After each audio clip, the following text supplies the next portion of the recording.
Va ora in onda la rassegna stampa.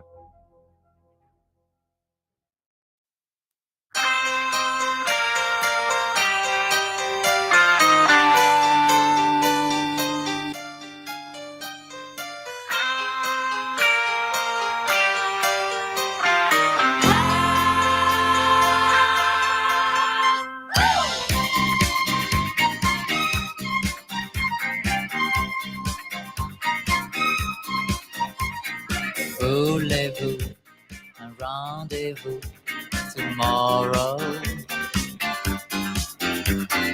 We could try to say goodbye tomorrow.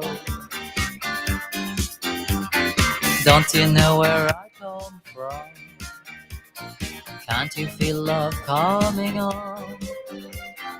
Where are you? Can I see you tomorrow? Now I see it was you and me. Don't you know that love is feeling? My book of tricks, you're the one I pick. You are FA and fantastic. Yeah, you're great. You're the best. Forget the rest. Tomorrow I had to wait so much time to find you. I won't let anyone take you. Don't you feel where I come from? Can't you feel love coming on? Voulez-vous un rendez-vous tomorrow?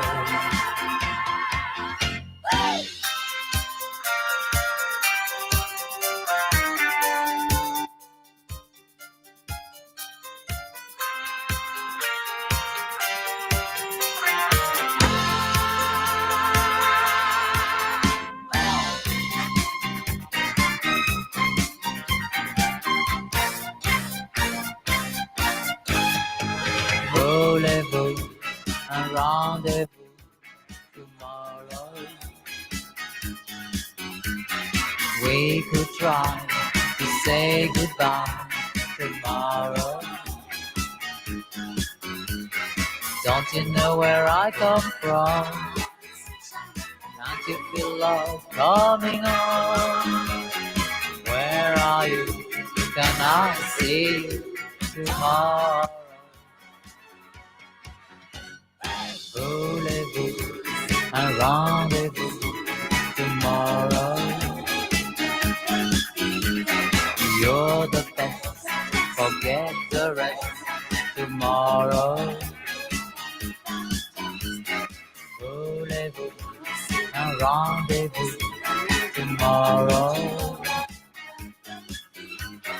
Where are you? Can I see you tomorrow? Give me good love, baby. Give me good love, baby. Give me good love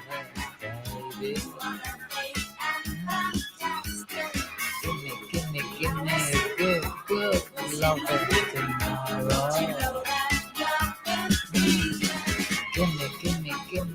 Give me good love, baby.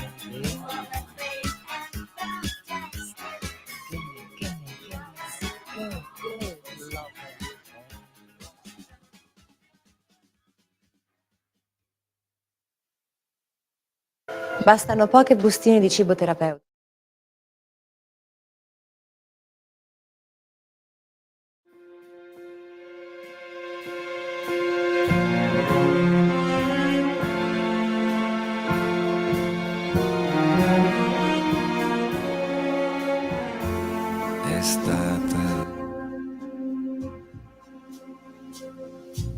Sei calda come i baci che ho perduto.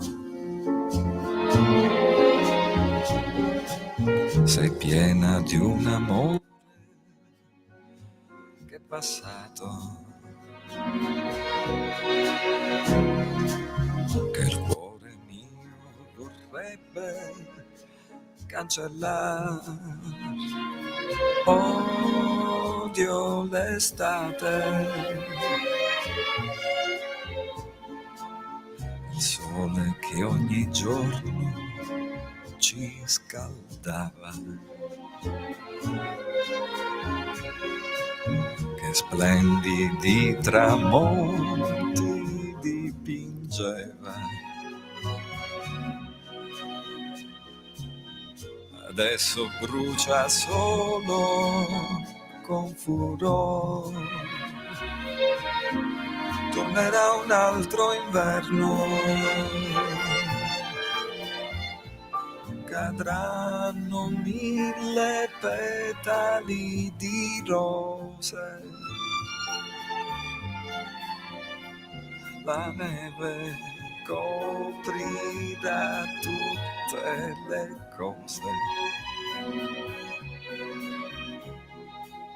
e forse un po' di pace tornerà.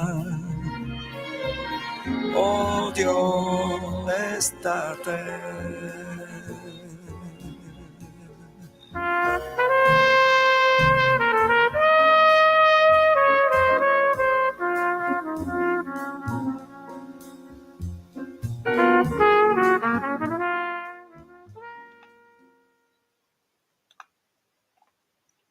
Oh, eccoci qua, ce l'abbiamo fatta. Oggi è il 5 di maggio e Skype dovrebbe morire quest'oggi, per cui abbiamo avuto qualche dissapore tecnico con questo programma, però nel senso di applicazione del computer, non nel senso della rassegna stampa.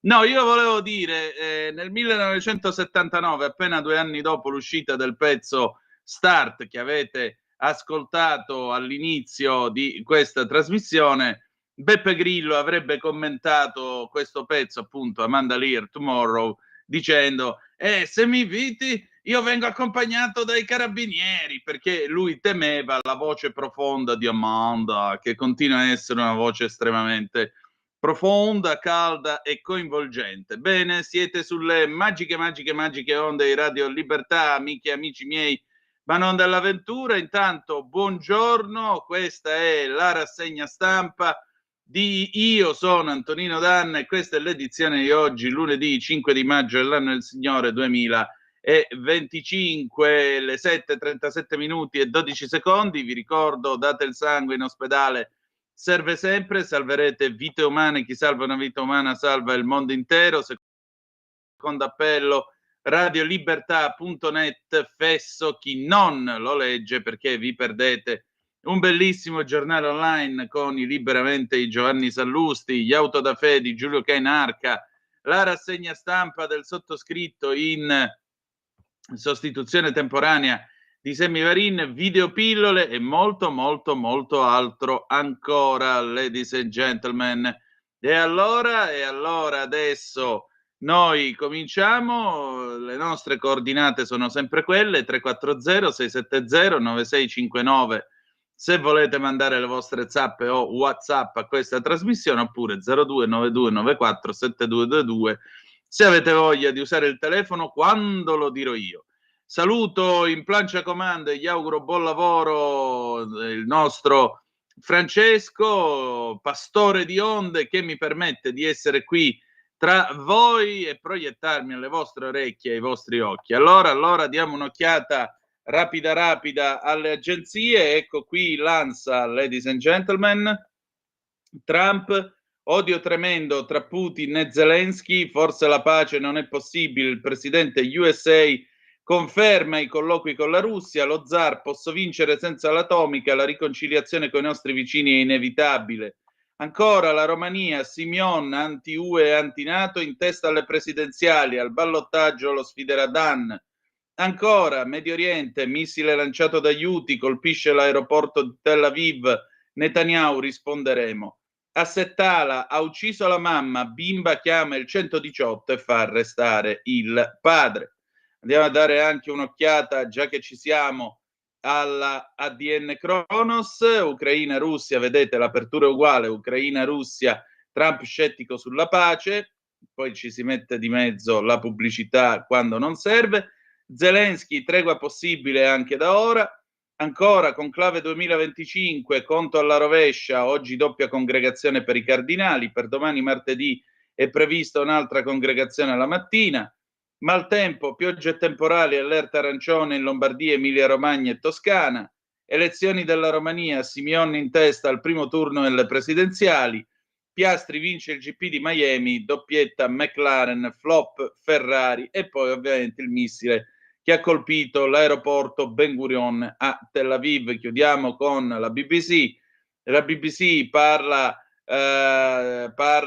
dell'uccisione di un civile, di alcuni civili armati che hanno ucciso degli alawiti, questo per le violenze settarie nel Medio Oriente nel marzo scorso. Dice alla BBC quest'uomo che dei civili armati erano stati monitorati dalle forze del governo siriano. Trump dice che non cercherà un terzo mandato, quindi lascerà probabilmente a Vance o a Rubio. E poi 27 vite al chilometro, come la Russia ha raggiunto il record delle perdite in Ucraina nel 2024. L'anno scorso è stato il più letale per le forze russe fin dall'inizio della guerra su larga scala, con almeno 45.287 morti.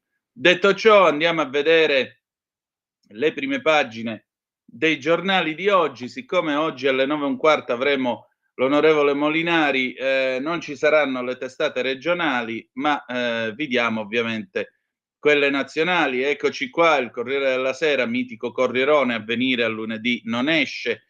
Romania, balzo dell'ultradestra, Trump sull'Ucraina, troppo odio tra Zelensky e Putin, pace forse impossibile.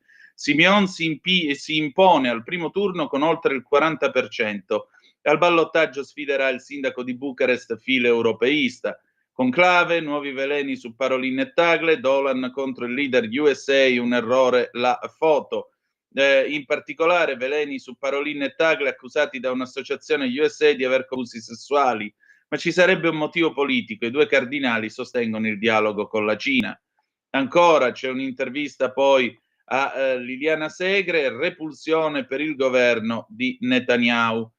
Il Fatto Quotidiano, Romania, autogol europeista, anche il bis premia gli anti-UE, Simeone in testa, dati parziali, 40% al nazionalista che vuole Georgescu premier. E poi di spalla, eccolo qua, lo dice da anni Massimo Cacciari, se viene bandito la FD, la democrazia, mi scuso con le signore, si spara alle palle. Questo è il testo, questo è quello che ha detto il professor Cacciari. Sembra una puntata del Jalappa Show, giuro. Il Giornale, Putin e Zelensky si odiano troppo, Trump allontana la pace, il presidente gela il dialogo tra Russia e Ucraina, intanto sposta i missili da Israele a Kiev. Le presidenziali bis, il sovranista Simeone in testa in Romania, 164 anni di forze armate, chi celebra l'esercito ma detesta le armi.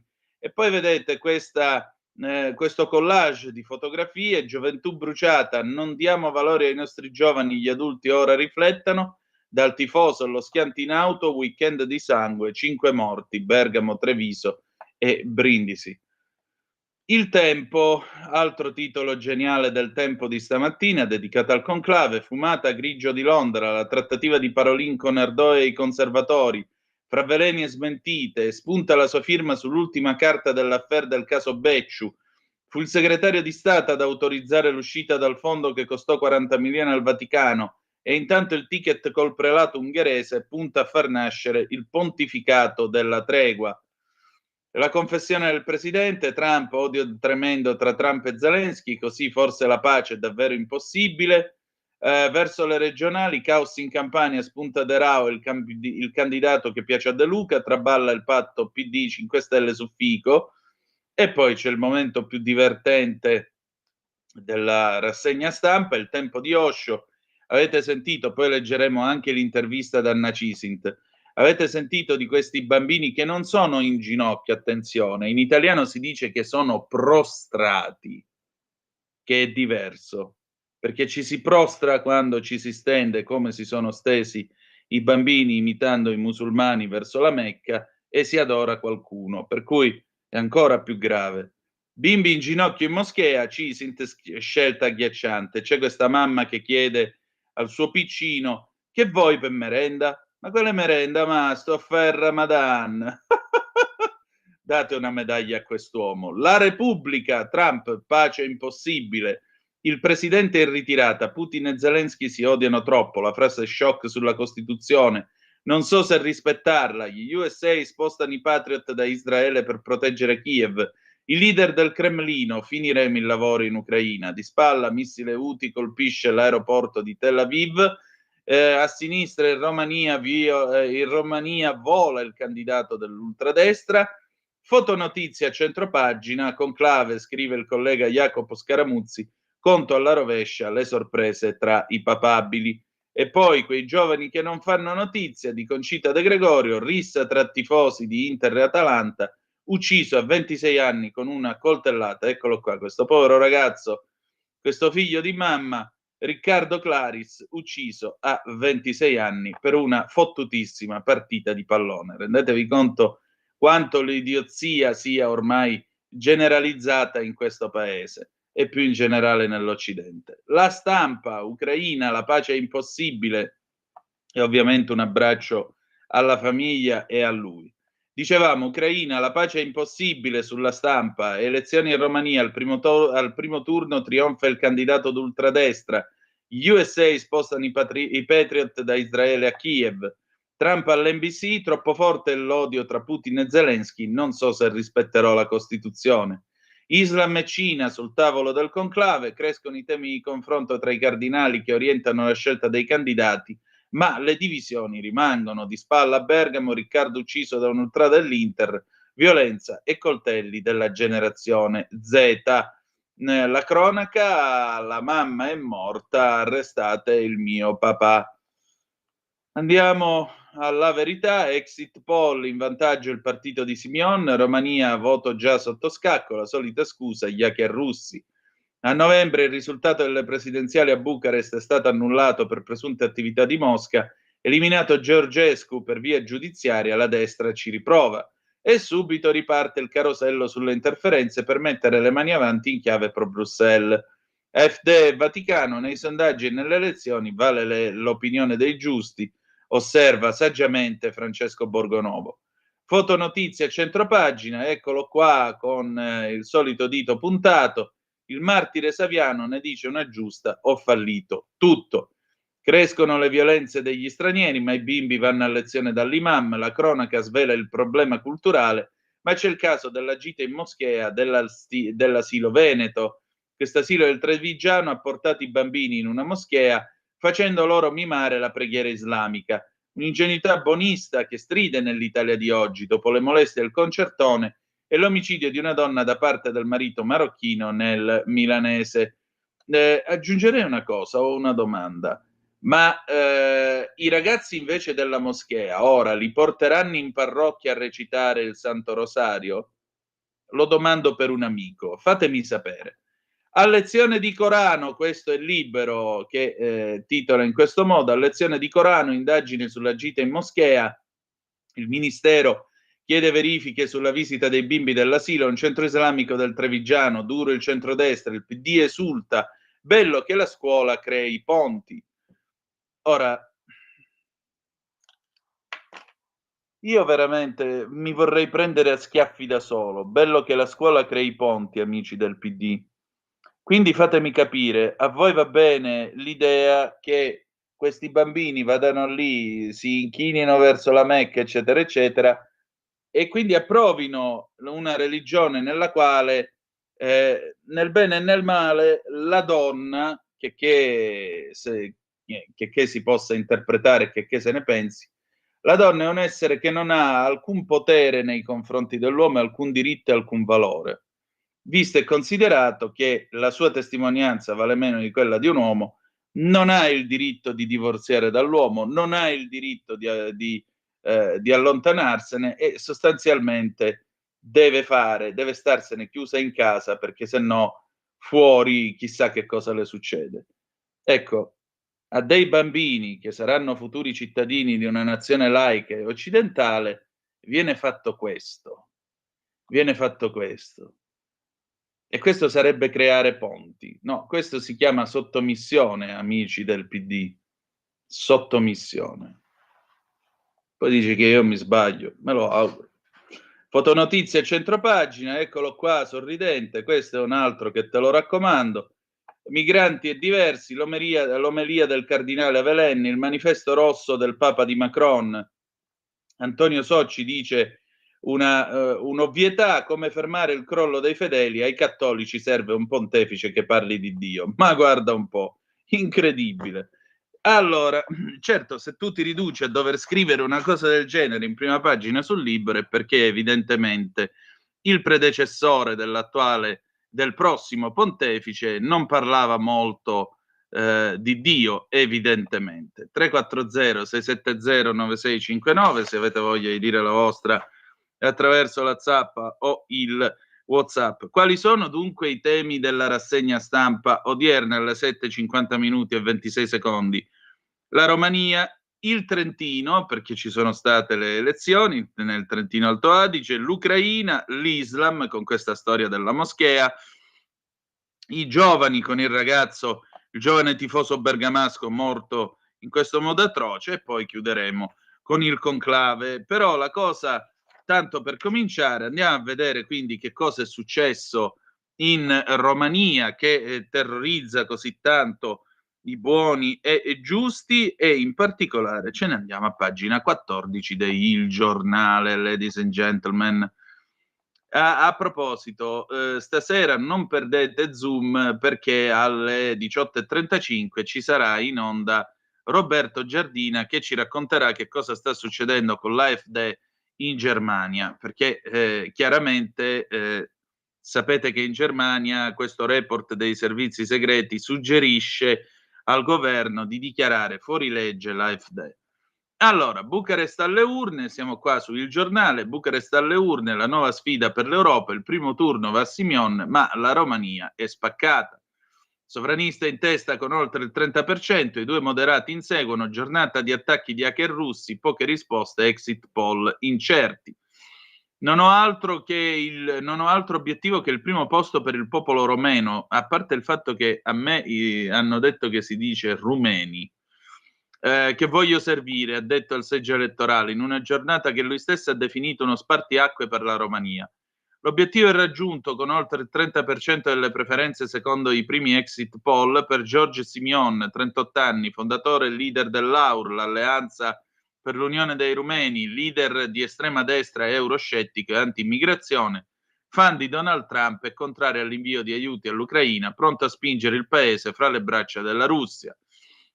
I due candidati europeisti, Nicu Ordan e Crin Antonescu, sarebbero entrambi poco sopra il 20% e si contendono il ruolo di sfidanti, in attesa dello spoglio ufficiale. Gli exit poll non considerano infatti il voto dei rumeni all'estero e si teme che non siano del tutto affidabili, visto che circa la metà degli elettori si è rifiutata di dichiarare il proprio voto.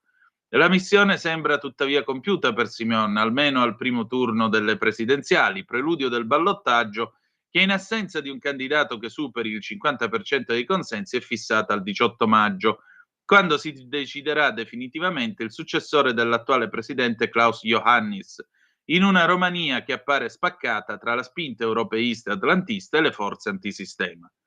Simeon, che ha condotto una campagna incentrata sullo slogan di stile trampiano Romania First, prima la Romania, è in testa questa prima ternata elettorale, indetta dopo l'annullamento del voto lo scorso 24 novembre da parte della Corte Costituzionale. Una decisione arrivata a 2 giorni dal secondo turno e motivata da irregolarità finanziarie e interferenze russe, ma contestata con proteste e scontri di piazza come l'elezione rubata o il golpe. Per i romeni è dunque un bis, uno schiaffo all'establishment e a chi da mesi paventa i rischi di una svolta illiberale filorussa di Bucarest, riemersa ieri, mentre a urne ancora aperte, hacker filorussi hanno lanciato un cyberattacco contro siti governativi e del candidato della coalizione di governo Crin Antonescu. per rimarcare la sua missione, il ripristino dell'ordine costituzionale, il ripristino della democrazia, come li definisce lui, Simeon, che a novembre scorso ottenne il 13,9% dei voti, si è presentato ieri al seggio proprio con Calin Georgescu, il candidato che 6 mesi fa, con una piattaforma ultranazionalista e fortemente critica della UE e della NATO, di cui la Romania è parte, a sorpresa vinse col 22% il primo turno delle presidenziali, poi annullate dall'Alta Corte, per poi essere escluso dal voto di ieri e indagato per false dichiarazioni sui finanziamenti alla campagna elettorale e promozione di gruppi fascisti. Siamo qui con un solo desiderio, far giustizia per la Romania, ha insistito Simeon, parlando per entrambi, mentre a urne ancora aperte ha spiegato che affiderà proprio a Georgescu l'incarico di primo ministro in caso di vittoria. Questo tanto per ragguagliarvi su quello che sta succedendo in Romania. Voglio anche ragguagliarvi su quello che sta succedendo nel Trentino Alto Adige, per cui noi cambiamo giornale, ce ne andiamo sul Corriere della Sera e andiamo a vedere che cosa sta succedendo da quelle parti. Qui si parla di conclave, poi avremo modo di occuparcene. Eccoci qua, le comunali nelle 2 province autonome, pagina 19 del Corriere. Bolzano, affluenza in forte calo, sarà ballottaggio, centrodestra avanti. Il vento di centrodestra soffia anche su Bolzano, città che non ha mai avuto un sindaco espressione della coalizione ora alla guida del governo nazionale. Claudio Corrarati nella notte s'avvia a chiudere il primo turno nettamente in testa con un dato che oscilla fra il 34 e il 36%, mentre l'assessore uscente Yuri Andriollo, sostenuto da centrosinistra senza Movimento 5 Stelle, si attesta tra 27 e 29%. La sfida decisiva si giocherà tra 2 settimane, domenica 18, nel turno di ballottaggio, quando saranno fondamentali gli apporti che potranno arrivare dalle liste che si sono presentate da sole. Da una in particolare, quella della Südtirol Volkspartei, partito della minoranza linguistica tedesca, che gli ultimi dati in arrivo dai seggi accreditano di un risultato tra 16 e 18%. Ancora una volta sarà l'ago della bilancia, ago che però in questa occasione, sarebbe un inedito assoluto nella storia di Bolzano, potrebbe pendere dalla parte del centrodestra. Per decenni la Südtirol Volkspartei ha governato con la Democrazia Cristiana, poi col centrosinistra, ma negli ultimi anni il quadro politico è cambiato. La forte crescita del centrodestra a livello nazionale e la conquista del governo romano hanno portato al superamento dello storico tabù che confinava la destra nell'angolo. Quindi non diciamo altro. Vediamo invece che è successo a Trento. Anche a Trento crollano i votanti. Il sindaco Ianeselli cerca la conferma. A Trento, la città capoluogo, l'affluenza è scesa ai minimi storici, attestandosi poco sotto al 50%, con 102.465 aventi diritto. Nel 2020, benché a causa della pandemia, si votò per 2 giorni consecutivi, l'affluenza raggiunse il 60 e il 98%. Il sindaco uscente, Franco Ianeselli, sostenuto da Partito Democratico, Alleanza Verdi Sinistra, Movimento Autonomista di Campobase e altre 3 liste civiche, cerca la riconferma già al primo turno. La sfidante principale, Ilaria Goio, ha trovato il sostegno solo di una parte del centrodestra locale, Fratelli d'Italia, Lega e Forza Italia. Il partito autonomista, PAT e le civiche che fanno parte della maggioranza di centrodestra che governa la provincia hanno scelto di puntare sul 26enne Andrea De Marchi. In corsa ci sono anche Giulia Bortolotti, Rifondazione Comunista, Movimento 5 Stelle, Onda e il partito del consigliere provinciale Filippo De Gasperi, Simonetta Gabrielli, Democrazia Sovrana e Popolare, Claudio Geat, una lista civica.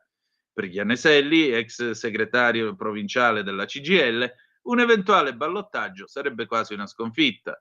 Nel capoluogo, da quando il sindaco viene eletto direttamente ai cittadini, 1995, il centrodestra non ha mai vinto. Mentre lo spoglio dei voti è ancora in corso, Ianeselli è in netto vantaggio, ma non è ancora chiaro se dovrà affrontare il secondo turno. L'eventuale ballottaggio si terrà domenica 18 maggio. Poi più tardi daremo un'occhiata di nuovo alle agenzie per vedere come siamo messi con lo spoglio. Allora, affrontate queste due tematiche, passiamo rapidamente, che ora è le 7:59, no, adesso noi ci fermiamo, tiriamo un po' il fiato e ci ascoltiamo, visto che siamo in tema, sto pezzo è buono ogni 25 anni. Piotta, il Mambo del Giubileo 2000, a tra poco. Stai ascoltando Radio Libertà. la tua voce libera, senza filtri né censura. La tua radio.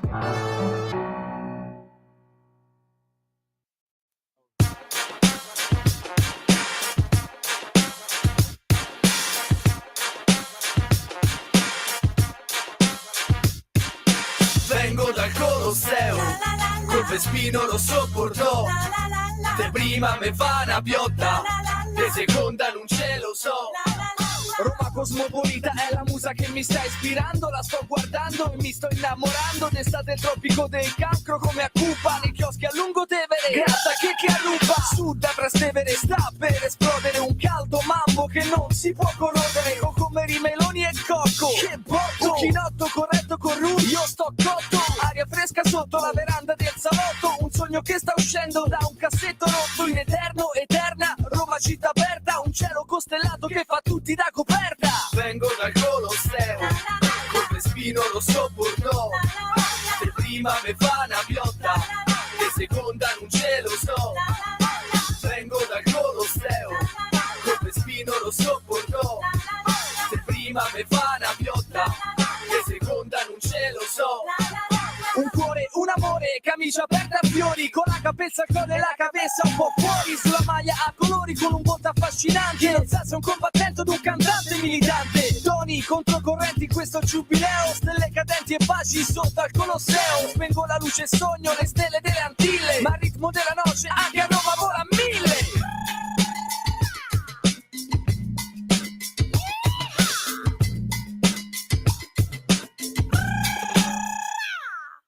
Vengo dal Colosseo, col Vespino lo sopportò. Se prima me fa una piotta, se seconda non ce lo so. Vengo dal Colosseo, col Vespino lo sopportò. Se prima me fa una piotta, se seconda non ce lo so.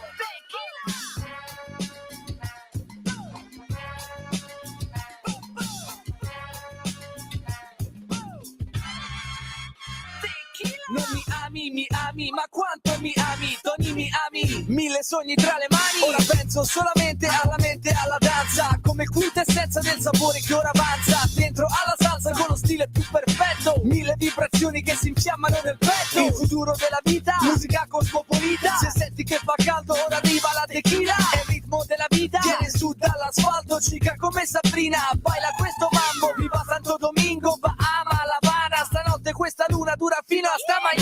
Vengo dal Colosseo, col Vespino lo sopportò. Se prima me fa una piotta, se seconda non ce lo so. Vengo dal Colosseo, col Vespino lo sopportò.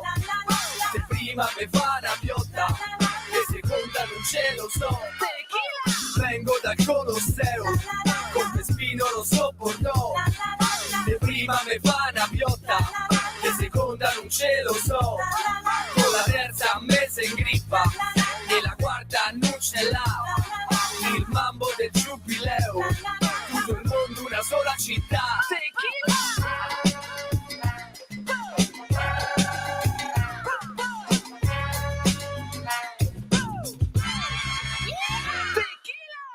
E beh, a lui la terza si è grippata e la quarta non si sa, ma la mia, che è un vespone, la quarta ce l'ha.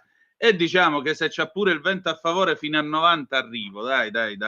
Amiche e amici miei, ma non dell'avventura, alle 8, 3 minuti e 20 secondi qui sulle magiche onde di Radio Libertà. Avete appena ascoltato Piotta, alias Tommaso Zanello, meritorio rapper romano, con il Mambo del Giubileo, anno di grazia 2000, con una allora giovanissima Flavia Vento, che ancora non vedeva i dischi volanti. Va bene, continuiamo la nostra rassegna stampa. Voglio tornare un momento e su questo io chiedo il vostro parere al 340-670-9659.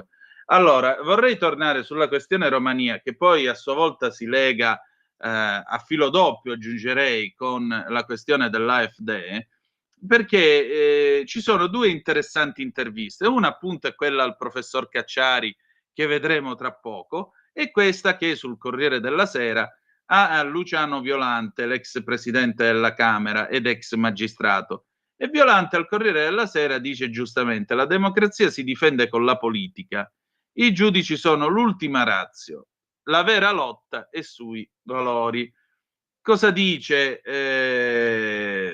Violante? Gli si dice: nelle liberal democrazie neanche la sovranità popolare è un potere assoluto. È il caso della Romania, sul quale si è espressa la Commissione di Venezia del Consiglio d'Europa con un rapporto firmato da Marta Cartabia.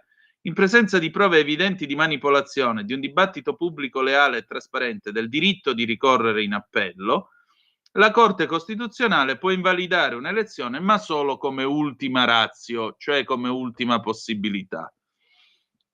Allora viene chiesto dalla collega Maria Serena Natale a Violante: in Germania non sono state prese decisioni contro l'AfD, ma le conclusioni dell'indagine dell'Ufficio federale per la protezione della Costituzione aprono alla possibilità politica di escludere il partito dal perimetro della legalità, una scelta che rischierebbe di favorire le stesse forze antisistema. La democrazia scopre una propria debolezza strutturale?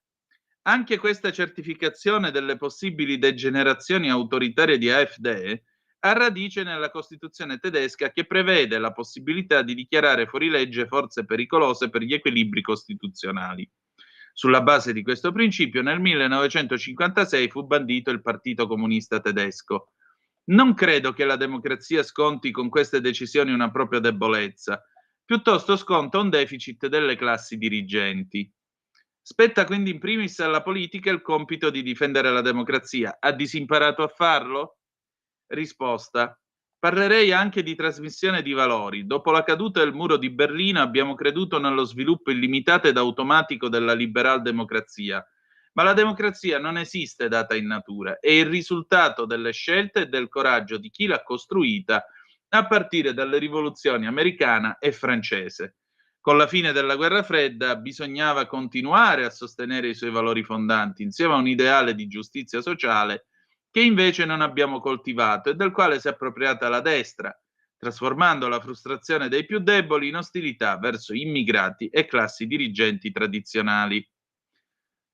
Ora, insomma, la colpa sarebbe che non si sono propagandati i valori buoni e giusti nella società. Non è il fatto che la gente si incazza perché non trova una risposta politica ai suoi problemi e allora si affida al voto di pancia, al voto di incazzatura. No, questo no. È sempre questione che non ci hanno spiegato bene le nostre idee.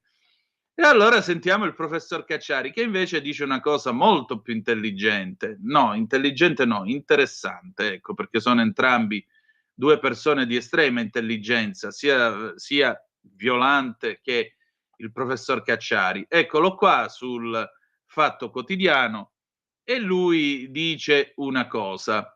Professor Cacciari, lo intervista il collega Nicola Borzi.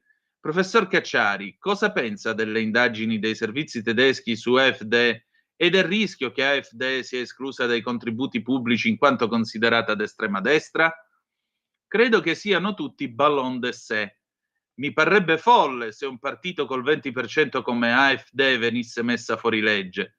Una cosa è l'ostracismo che si legge dai comportamenti dei padroni dei media e dei social, che non danno più spazio a questi movimenti. Altra cosa sarebbe una messa fuori legge formale che al momento non c'è. Ma se arrivasse, sarebbe l'ennesimo atto che attesterebbe il suicidio delle élite.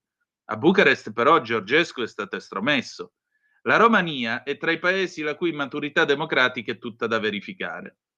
L'avanzata delle destre e dei movimenti neofascisti in Europa, ma non solo, è comunque un fatto. Se esistono norme che vietano l'apologia del fascismo, come di qualsiasi ideologia, si può discutere nel merito del comportamento politico, se sia razionale o no metterle in campo. Puoi anche decidere di arrestare tutti quelli che cantano Faccetta Nera o fanno il saluto romano. Ma se si mette fuori legge chi sta al 20% dei consensi, ci si aspetti di vederli salire al 30 o 40. Le destre sono al governo in tutta Europa. Come si può pensare di metterle fuori legge? Bandire AfD, che in certe aree è in maggioranza o governa, è un suicidio. Se la democrazia vuol spararsi nelle palle, faccia pure. Il paradosso di Popper, tuttavia, predica la tolleranza con i tolleranti e l'intolleranza con gli intolleranti. Ma una democrazia che non facesse leva sulla propria forza politica e mediatica, atto che appartiene a una logica politica, ma facesse invece ricorso a strumenti legali per mettere fuori legge partiti di qualsiasi natura, finirebbe di essere una democrazia. Come si contrasta dunque l'ondata di neofascismo? Le idee politiche si combattono con le idee, con la politica, con l'organizzazione della società, col buon governo. Gesù Signore, finalmente qualcuno l'ha detto, cazzica. Anni che lo dico che la democrazia è persuasione. Finalmente l'ha dovuto dire Cacciari, era ora, grazie professore. Se la democrazia non sa difendersi con armi politiche, con la credibilità e l'autorevolezza delle strategie e degli atti che compie, crepa, a meno che per difendersi cessi di essere democratica e si trasformasse in uno Stato autoritario. È purtroppo una tendenza che mi pare evidente, ci si sta evolvendo in direzione di un neo-autoritarismo, ma debolissimo, contraddittorio, col grande rischio di far vincere poi davvero le forze di estrema destra. Si tratta di un progetto studiato a tavolino o del frutto di calcoli errati? Le elite politiche attuali non sono nemmeno in grado di condurre con autorevolezza una propria riforma neo-autoritaria. Non hanno la capacità di trasformare le democrazie in senso autoritario, ma nemmeno di difenderle in senso progressivo.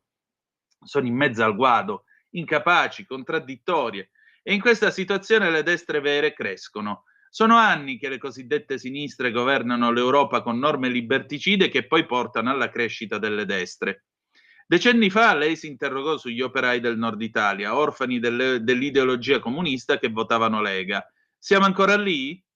Il mio non era un dialogo con le forze politiche, ma col paese, con le sue classi sociali, con la sua composizione organica. All'epoca non parlavo con la Lega Nord, ma cercavo di capire come cambiava la nostra società e perché gli operai del Nord votavano Lega.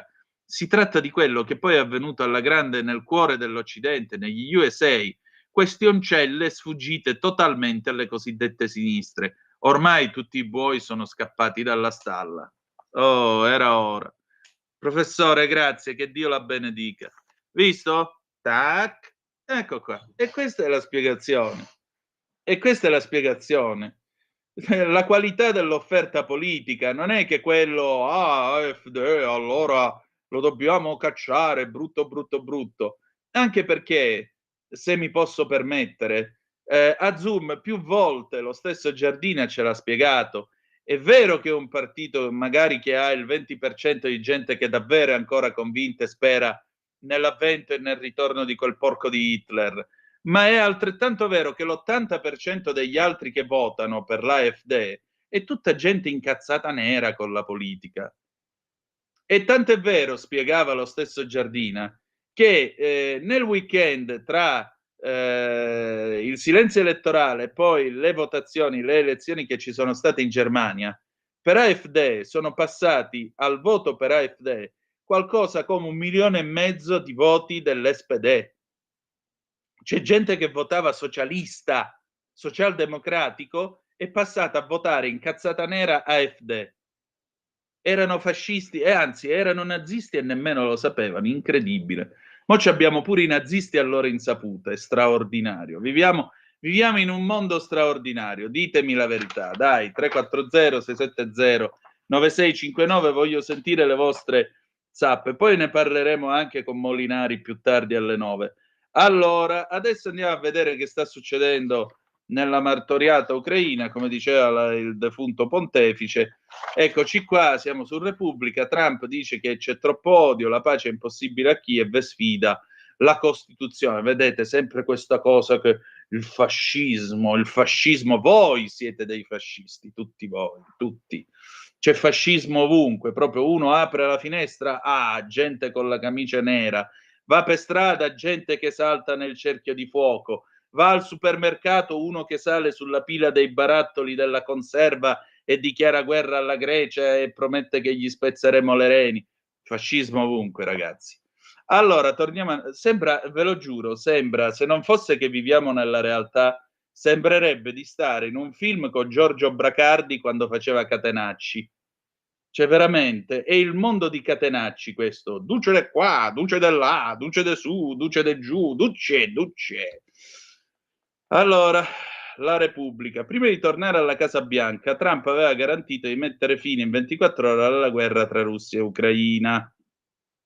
Mai superati i 100 giorni di governo, il presidente degli Stati Uniti ha messo in dubbio la stessa ipotesi di pace.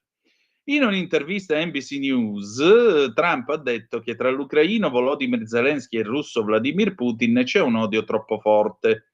Forse ha confessato la pace non è possibile, c'è un odio tremendo, ha aggiunto. Stiamo parlando di un odio tremendo tra questi due uomini e i generali. Stiamo combattendo duramente da 3 anni.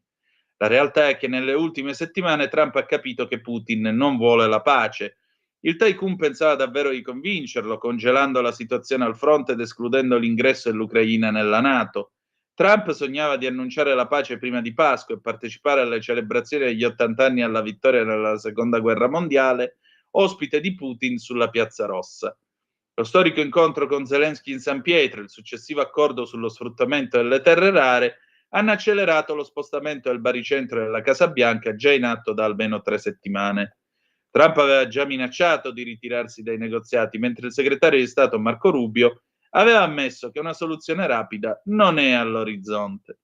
Il problema non è più Zelensky, e questo ad appena 2 mesi dallo scontro allo studio ovale con il leader ucraino, ma Putin, continuando a bombardare gli ucraini, sostiene Washington, ha voluto umiliare Trump, mostrando come la sua mediazione non fosse sufficiente.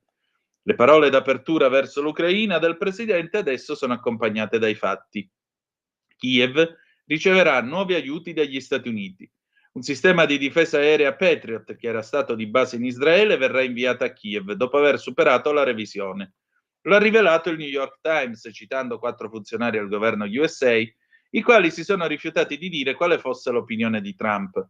Le parole espresse nell'intervista televisiva hanno indicato quale sia il suo reale umore. Il messaggio è arrivato assieme ad altri, tra cui l'ammissione di non essere così certo di voler rispettare il giuramento verso la legge suprema del paese.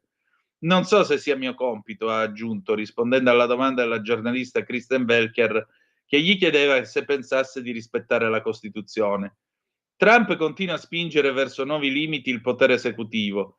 Nell'intervista il tycoon ha messo in discussione anche l'applicabilità del diritto a un processo equo per i migranti, perché così dovremmo avere 1 milione, 2 milioni, 3 milioni di processi. Ma ho dei bravi avvocati che lavorano per me, ha aggiunto, e naturalmente rispetteranno le decisioni della Corte Suprema. Nella realtà non è così, il governo non ha rispettato la Corte, che ha chiesto il rimpatrio di Kilmar Abrego Garcia, deportato per errore in Salvador, e di rispettare il giusto processo nell'espulsione degli immigrati illegali o sospettati di aver commesso reati. Dall'inizio del suo secondo mandato a gennaio, Trump ha esercitato il potere esecutivo come nessun altro presidente della storia americana, firmando più di 140 ordini esecutivi per ridurre l'immigrazione illegale, spazzar via la politica inclusiva, demolire la burocrazia federale. Il presidente ha inoltre escluso l'ipotesi di candidarsi per un terzo mandato, indicando come suoi eredi nell'ordine il segretario di Stato Rubio e il vicepresidente Vance. Il terzo mandato è vietato dalla Costituzione, ma questo annuncio significa una cosa. Trump vuole raggiungere i suoi obiettivi in questi 4 anni e per riuscirci è disposto a tutto. Il tycoon ha ribadito l'intenzione di annettere la Groenlandia, ha ammesso di non aver escluso l'uso della forza militare, ma questo non varrà per il Canada, nonostante punti ancora a farne il 51esimo Stato americano. Putin nel frattempo gela la trattativa, la vittoria sarà militare, forse senza il nucleare. Show in TV per i 25 anni al potere, ho sempre voglia di dare pugni, sull'atomica accusa hanno cercato in tutti i modi di provocarci. Cosa dice Trump? Trump che è stato Trump. Cosa dice Putin, che è stato tra l'altro intervistato per questo documentario andato in onda su Rossija 1, l'ammiraglia della TV statale russa. Il presidente russo ha aperto per la prima volta al giornalista di corte Pavel Zarubin le porte del suo appartamento privato al Cremlino, dove ha dormito per lo più negli ultimi 3 anni. Da quando è sottinteso la Russia ha lanciato la sua offensiva contro Kiev, dice lui, è sostanzialmente sola nella sua resistenza all'intero Occidente. L'atomica però non serve, volevano provocarci, volevano farci commettere errori, ma non c'è stato bisogno di usare armi nucleari e spero non ce ne sarà in futuro. Abbiamo forze e risorse sufficienti per portare a una conclusione logica ciò che è stato avviato nel 2022 e ottenere che il risultato che la Russia chiede. E poi ancora Putin racconta nel mostrare appunto l'appartamento a tiro d'ascensore, una palestra dove si allena 1 ora e mezza al giorno, una biblioteca, 2 camere da letto, quella che chiama chiesa domestica dove si inginocchiò per la prima volta a pregare per gli ostaggi del teatro Dubrovka nel 2002, un salotto con un pianoforte a coda che suona molto raramente, un ritratto dello zar Alessandro III, un'icona del Cristo Salvatore a Cheropita e il camino attorno al quale sorseggiò tè con Bill Clinton e Xi Jinping. La cucina. Che cosa posso offrirvi? Chiede da perfetto padrone di casa. Poi tira fuori dal frigo una bottiglia di kefir e, impugnate un paio di tazze bianche dalla credenza, invita Zarubin ad accomodarsi in sala da pranzo intorno a una tavola spartana, con banane incellofanate, miele, macina spezie, salsa di soia, tovaglioli di carta. Tutti prodotti russi? Beh, certo, quali se no, risponde con orgoglio sovranista. Alle pareti ci sono stucchi e specchi bordati d'oro, ma nulla a che vedere con l'opulenza del segreto palazzo sul Mar Nero rivelata dall'oppositore Alexei Navalny nel 2021. Putin ci tiene a presentarsi come un leader che respira la stessa aria di milioni di russi, casa, ufficio e chiesa, non un politico che si siede e decide i destini. Raccontò Churchill nelle sue memorie che quando andò a Palazzo Venezia il duce lo ricevette nella sala del mappamondo e lui si accorse che c'era un'estrema distanza tra la porta della sala del mappamondo e la scrivania con la seggiola apparecchiata per farlo sedere di fronte all'uomo che reggeva i destini d'Italia. E allora a Churchill venne chiesto: e lei, primo ministro, che cosa ha fatto? Ho percorso quel tratto tra la porta e la sedia, ma molto lentamente. Affe mia, con più sicuro passo corsero li passati tempi, aveva ragione il marchese di Villabianca. Or dunque, veniamo adesso, dopo che abbiamo parlato di tutto ciò, andiamo a parlare di questa storia dei ragazzini in moschea, perché francamente io resto abbastanza esterrefatta alle 8:21 e 38 minuti. Allora, eccoci qua sul Libero, perché già mi è stato detto da qualche conoscente su Facebook che io non so fare il mio mestiere e che mi dovrei documentare su questa visita, che in realtà non era indottrinamento, non era una preghiera, ma stavano mimando la preghiera. Ah, ecco. Comunque io ora vi racconto il fatto, poi dopo traete voi le vostre conclusioni. Siamo sul Libero, scrive il collega Fabio Rubini. Dopo la pubblicazione delle fotografie dei bambini nell'asilo paritario di Ponte della Priula, nel Trevigiano, che pregano inginocchiati sul tappeto all'interno di un centro islamico, si è mosso il Ministero dell'Istruzione e del Merito, guidato da Giuseppe Valditara, che ha dato mandato all'ufficio scolastico regionale diretto da Marco Bussetti, ex ministro dell'istruzione nel governo Conte 1, di verificare l'accaduto. E l'ufficio con una nota ha fatto sapere che, pur in attesa che si definiscano meglio i dettagli dell'accaduto, su incarico degli uffici centrali del Ministero, abbiamo avviato gli opportuni approfondimenti, tesi in particolare a verificare se siano state rispettate, tra l'altro, le norme sulla parità scolastica. L'Istituto Veneto, infatti, non è pubblico, ma privato di orientamento cattolico. Questo però non lo esime dai controlli degli uffici scolastici regionali. A far scalpore, è bene ricordarlo, non è stata tanto la gita organizzata dalla scuola, quanto la foto che vede i bambini simulare la preghiera islamica alla presenza dell'imam, che si legge sulla pagina social dell'istituto, ci ha spiegato che loro pregano 5 volte al giorno. Ci abbiamo provato anche noi a pregare. La scuola ha provato a difendersi. La direttrice Stefania Bazzo ha detto al Corriere del Veneto che è stato un momento bellissimo mentre una delle insegnanti, Stefania Pillon, ha ribadito che essendoci nell'istituto bambini di diverse etnie di cui spesso sappiamo poco, si è deciso di portare i nostri bambini in moschea per far conoscere loro meglio un aspetto della vita quotidiana dei loro compagni. Dall'istituto si insiste molto anche su un'altra questione, il rapporto di dialogo stretto che c'è tra imam e parroco, e si ricorda come lo scorso ottobre, proprio nel centro islamico, sia stato organizzato il primo appuntamento della giornata del dialogo islamo-cristiano, al quale partecipò anche l'allora vescovo di Vittorio Veneto, Corrado Pizziolo. Tutte le cose lodevoli che cozzano però con quell'immagine che riporta molto a un'idea di sottomissione culturale e religiosa. Non va dimenticato infatti che quella islamica è l'unica grande religione monoteista a non aver firmato il concordato con lo Stato italiano. Un documento che da un lato riconosce diritti alla religione firmataria, ma dall'altro chiede ad essa di sottostare alle regole del codice civile e penale vigenti nello Stato italiano. È anche per questo motivo che una volta viste le fotografie da più parti si sono alzate voci critiche, non solo politiche. Uno dei primi a commentare l'iniziativa della scuola è stato il presidente dell'Unione delle Comunità Ebraiche Italiane, Noemi Di Segni. Noi portiamo i bambini di tutte le scuole pubbliche a visitare il museo e la sinagoga per far loro capire cos'è la presidenza di 2000 anni e la comunità ebraica a Roma. Ma certo non li facciamo partecipare alla preghiera.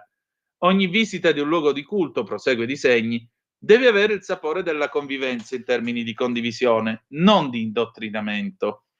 Sotto il profilo politico è stata ancora la Lega a tornare sulla vicenda. L'europarlamentare Anna Maria Cisint parla di ennesima scena di sottomissione ideologica, con bambini portati in una moschea, molto probabilmente irregolare, costretti a inginocchiarsi verso la Mecca.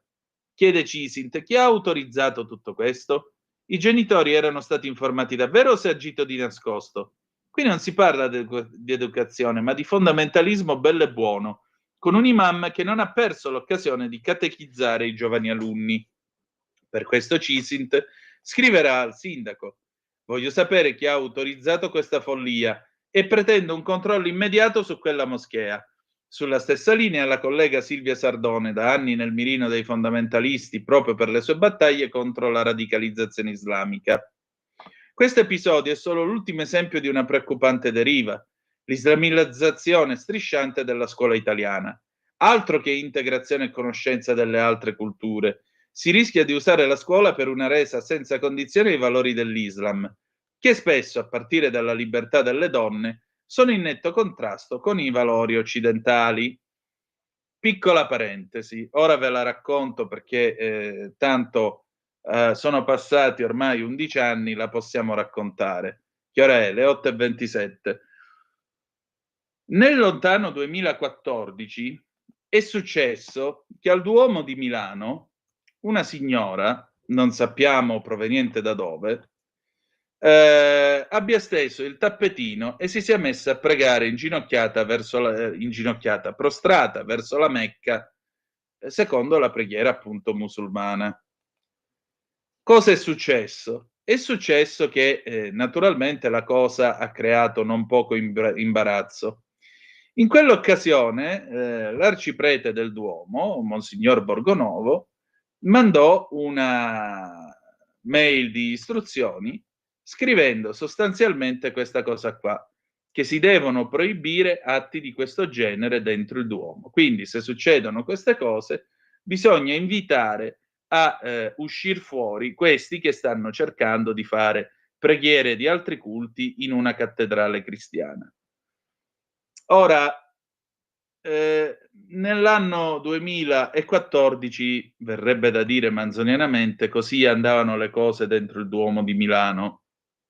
Ora io mi domando e dico: che Chiesa è, che Italia è, che identità cristiana è quella di un istituto paritario di orientamento cattolico che porta i ragazzi a fare la preghiera prostrati verso la Mecca? A me non interessa che l'abbiano simulata oppure no, non interessa questo. Non è una cosa che si fa. Mio padre è stato negli anni '80 nell'Egitto di Mubarak a lavorare per l'ENI, pure lui è andato in moschea, ma nessuno lo ha fatto pregare, nessuno li faceva pregare i cristiani. Dovevi solo toglierti le scarpe, potevi visitare la moschea, dopodiché finiva lì.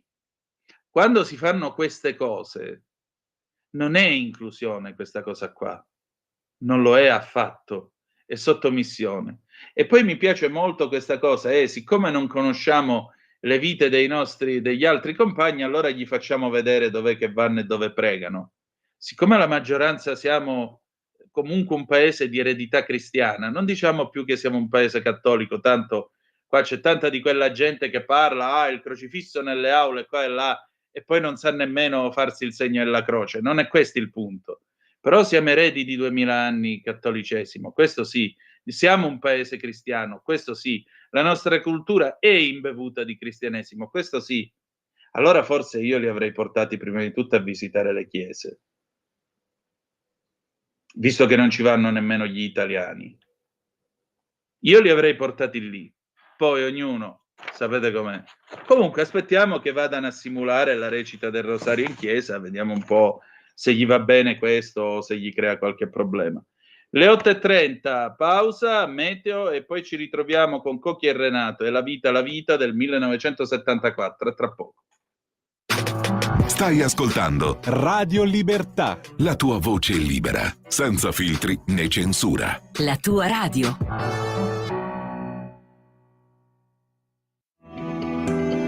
Il meteo.it presenta le previsioni del giorno. Il sopraggiungere di un'intensa perturbazione atlantica mette fine ad una fase caratterizzata da stabilità e caldo anomalo. In mattinata condizioni fortemente instabili con il rischio temporalesco elevato sulle nostre regioni centro-settentrionali. Qualche disturbo anche al sud, in particolare sulla Campania e sulle aree ioniche. Nel pomeriggio ancora tanti temporali al centro-nord, anche forti al nord-est. Andrà meglio al sud, temperature in calo. Per ora è tutto da ilmeteo.it, dove il fa la differenza anche nella nostra app. Una buona giornata da Andrea Garbinato. Avete ascoltato le previsioni del giorno. Lo amiamo perché ci offre sempre le cose più buone e naturali. Linea Alberto Acerbis. Buongiorno cari amiche e buongiorno cari amici di Radio Libertà. Come la va? Spero bene, sono tanti anni ormai che noi ci sentiamo più o meno tutte le mattine. Speriamo di sentirci ancora per altri 20 anni, magari non 20 anni, facciamo 10, dai, facciamo 10 anni. Questa mattina, come mai da 20 anni a questa parte, è arrivato il momento di parlare un po' in maniera più dettagliata, più chiara, della nostra crema alla bava di lumaca Rimas. Perché adesso c'è il cambio di stagione, quindi la nostra pelle subisce uno shock termico. La pelle è un organo del nostro corpo umano, noi la pensiamo così, la crema, quando pensiamo alla gestione della pelle, non la crema che dimostra 20 anni in meno, ma chi se ne frega, chi vuole dimostrare 20 anni in meno. Poi lo sapete che non potete mai dimostrare 20 anni in meno con una crema. Voi e noi possiamo solo usare un prodotto importante, biologico, come la crema Rimas, in soluzione all'80% di bava di lumaca, quindi allantoina, collagene, elastina presenti all'interno, sono i mattoni della nostra pelle, olio di argan, burro di karité, aloe vera, acido ialuronico. Parliamo di una formulazione straordinaria. Usatela adesso che in primavera prurito, psoriasi, dermatiti, cuperose, rughe, scottature dopo un giorno di sole, abrasioni, prima di andare a letto. Mettete sul viso la nostra crema Rimas. Davvero capirete dopo poche applicazioni che sarà la vostra pelle a farvelo capire, più elastica, colorito più sano, il prurito. Insomma, la nostra crema Rimas questa mattina è in offerta a 35 euro. 35 euro. Come? 35 euro. E il trasporto non c'è. Trasporto gratuito stamattina in tutta Italia. Non lasciatevi scappare l'occasione. Chiamate 030 68 40 408. Crema alla bava di lumaca e eudermica biologica Rimas per le pelli più sensibili e più delicate. Stai ascoltando Radio Libertà, la tua voce libera, senza filtri né censure, la tua radio.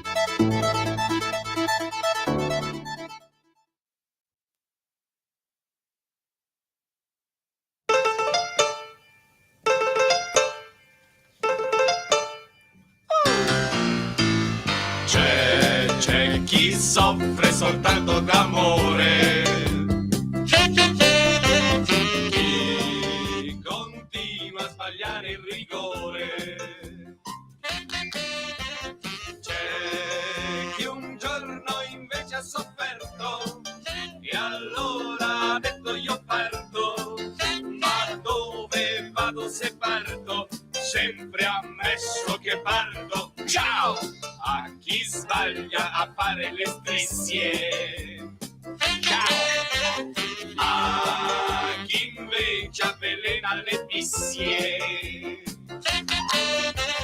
Uno tira soltanto di destro, l'altro invece c'ha avuto un sinistro, e c'è sempre qualcuno che parte, ma dove arriva se parte? E la vita, la vita, e la vita è bella, basta avere l'ombrella, l'ombrella, ti ripara la testa, sembra un giorno di festa. E la vita, e la vita è strana, basta una persona, che si monta la testa, è finita la festa. C'è chi un giorno ha fatto furore e non ha ancora cambiato colore. C'è chi mangia troppa minestra, chi è costretto a saltare la finestra, e c'è sempre lì quello che parte, ma dove arriva se parte? Ciao! A chi sente soltanto la radio e poi sbaglia ad andare allo stadio. C'è chi in fondo al suo cuore ha una pena, c'è chi invece c'ha un altro problema, e c'è sempre lì quello che parte, ma dove arriva se parte? E la vita, la vita, e la vita è bella, basta avere un'ombrella, l'ombrella, ti ripara la testa, sembra un giorno di festa. E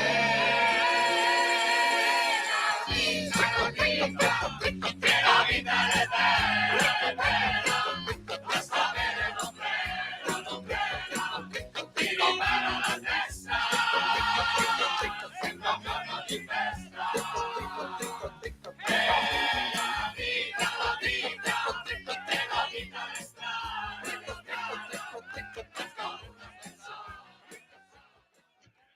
Ed era il 1974 quando Cocchi e Renato cantavano La vita è bella, e anche noi abbiamo l'ombrella che ci ripara la testa a quest'ora, alle 8:37 e 15 secondi, sulle magiche onde di Radio Libertà. Ecco, a proposito della questione sempre ai ragazzini portati in moschea, intanto vi vorrei leggere le zappe che avete mandato al 340 670 9659. Allora, eccoci qui. Walter, buongiorno a te Walter, ben trovato. Ieri è andata male, la Vibonese ha fatto 1-1 col Paternò, niente, abbiamo una stagione veramente da dimenticare. Comunque, ciao Antonino, hanno licenziato una maestra che mostrava le chiappe, adesso queste maestre le chiappe le hanno fatte alzare a dei bambini, vediamo se licenziano queste signore. Walter, ma tu che film ti stai vedendo? Vedrai che ma il dialogo, ma l'amato Papa Francesco ci aveva detto che questi sono i frutti avvelenati del bergogliismo che, come vedi, cominciano a germogliare. A proposito, ha ragione Socci, che Dio ci mandi un pico, veramente. Se ci mandano a quello di Marsiglia, Velen, ve lo incarto. Buongiorno Tonino, inutile parlare di vittoria delle destre in Romania quando ai ballottaggi vincono i vinti, come sempre saranno le sinistre. Io abolirei i vince chi prende più voti, a me sembra giusto così. Salvatore dalla Germania. Però non dobbiamo giustificare l'innata pigrizia dell'elettore di destra che al primo turno va a votare e al secondo se ne fotte perché tanto ormai è fatta. Perché gli altri a votare ci vanno. Quindi, Salvatore, non è questione di maledire, è questione di andare a votare. Buongiorno, non è che gli hacker russi sono pagati dalla Ursula, Marco? Pare difficile. Alberto, profondo dolore per l'aggressione di Castelfranco Veneto. Sicuramente il presidente volutamente minuscolo se ne starà in silenzio. È morto solo un italiano, ma sarebbe ora che questo governo facesse leggi speciali ed efficaci che consentano alle forze dell'ordine di prevenire, ovvero di controllare i nuovi italiani che girano tutti con la lama. Non sono solo i nuovi italiani che girano tutti con la lama, perché ci sono italiani di 7 generazioni che invece girano con la pistola e poi fanno strage in piazza a Monreale. Ancora, solo una caccia alle streghe, uno spauracchio della sinistra per continuare a spadroneggiare. Se tanto mi dà tanto, ci sono ancora i comunistacci. Gian da Brescia. Jenny, buongiorno a te, buongiorno. Che si remasse contro la pace in Ucraina era evidente alle persone di buon senso. Per curiosità, giorni fa alla Zanzara Parenzo, uno che ha molta visibilità sulle TV buone e giuste, ha dichiarato: faremo un culo grande così alla Russia. E a me che cosa interessa, con tutto il rispetto per Parenzo? Scusa, questa è Radio Libertà. Andiamo avanti. Poi sai, c'era un altro che invece sosteneva che voleva fare un culo così all'America. Quando lo dissero a Roosevelt rispose: evidentemente il signor Mussolini non è venuto in America nemmeno a fare il turista. Torniamo a noi. Allora, intervista ad Anna Maria Cisint, scelta agghiacciante e gravissima. Siamo sul Tempo a proposito della questione della moschea. Scriverò al sindaco e alla scuola. L'europarlamentare della Lega, messaggio sbagliato per i giovani. Dobbiamo intervenire, altrimenti sarà la fine dell'Occidente. Questa storia, semplicemente agghiacciante, dice la Cisint, ha un solo aspetto positivo, ovvero che il paese finalmente si è svegliato e si è indignato davanti a un simile terrificante spettacolo. Bambini della scuola dell'infanzia, peraltro di una scuola cattolica, portati in una moschea. Tra l'altro sarei curiosa anche di sapere se regolare o abusiva. In ogni caso si è trattato di una scelta dettata dalla volontà di sottomettersi, dall'accettazione della Sharia. È gravissimo. Mi chiedo, ma il direttore di questa scuola non ha nulla da dire? E i genitori erano stati informati correttamente di cosa avrebbero dovuto fare i propri figli? La sorprende si sia trattato di una scuola cattolica? Purtroppo no, perché anche all'interno della Chiesa c'è stata fino ad oggi una sottovalutazione del problema Islam. Anche le forze politiche, tranne rarissimi casi, hanno mal stimato questa autentica emergenza. Sono anni che studio queste tematiche, ne parlo e vengo spesso erroneamente tacciata di essere una razzista. Ecco, questo episodio ha aperto gli occhi a tanti. In certe zone si stanno sviluppando all'interno di appartamenti privati vere e proprie scuole coraniche. Dobbiamo intervenire, altrimenti sarà la fine dell'Occidente. La scelta di far pregare dei bimbi è stata casuale o una finalità precisa? Ho letto che nelle intenzioni degli organizzatori si sarebbe voluto rivolgere una supplica per la pace. Ma a quale pace ci si riferisce? La verità è che si vuole più semplicemente fare un autentico lavaggio del cervello ai nostri figli, far credere loro che solo gli islamici abbiano tradizioni e religiosità. Andrebbero ricordate al contrario le nostre radici cristiane. Hai intenzione di continuare a seguire gli sviluppi di questa storia? Assolutamente sì. Voglio scrivere sia al sindaco che al direttore della scuola per capire se si sia trattato di una scelta condivisa o una presa di posizione delle maestre.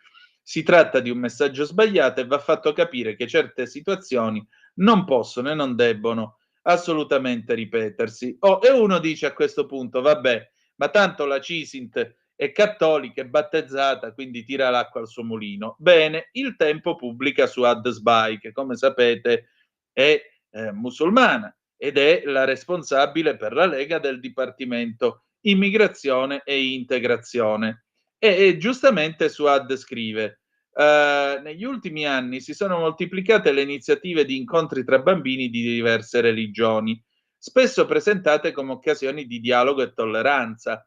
Tuttavia, alcune di queste sollevano serie preoccupazioni circa l'obiettivo reale di promuovere un'integrazione autentica o piuttosto una strategia di islamizzazione soft, soprattutto in un contesto di crescente influenza dell'Islam politico in Europa. Il caso del recente di Treviso, dove una scuola dell'infanzia ha portato un gruppo di bambini in moschea, rappresenta un esempio emblematico di questa tendenza. Nonostante le dichiarazioni di apertura e rispetto da parte dell'imam e della scuola, l'immagine dei bambini inginocchiati in preghiera verso la Mecca e l'uso del velo per le insegnanti ci devono far riflettere. La critica principale riguarda la delicatezza e la compatibilità di coinvolgere bambini così piccoli in pratiche religiose. Al di là del caso specifico, si può notare come tali iniziative si inseriscano in un quadro più ampio di strategie di propaganda, spesso sostenute da organizzazioni legate ai fratelli musulmani o ad altri network islamisti che mirano a radicare l'Islam nella società europea. La presenza di un progetto europeo di dialogo interreligioso, spesso presentato come volontà di promuovere pace e comprensione, viene talvolta utilizzata come copertura per iniziative che in realtà hanno l'obiettivo di normalizzare e diffondere l'islamismo tra i più giovani, anche in modo subdolo. Un punto critico fondamentale riguarda il fatto che i bambini coinvolti sono troppo piccoli per comprendere la portata delle pratiche religiose cui vengono sottoposti e non si ha certezza sulle scuole islamiche da cui provengono gli imam né sui contenuti delle loro prediche. Questa mancanza di trasparenza alimenta il sospetto che si tratti di un tentativo di islamizzazione progressiva. Numerosi studi e segnalazioni di esperienze simili finanziate da progetti europei in altre nazioni evidenziano come queste visite siano spesso accompagnate da una narrativa di tolleranza, ma di fatto contribuiscano a creare un substrato favorevole all'accettazione di pratiche islamiste, come velo, preghiere in moschea, altre ritualità come matrimoni forzati, spose bambine, disuguaglianza di genere.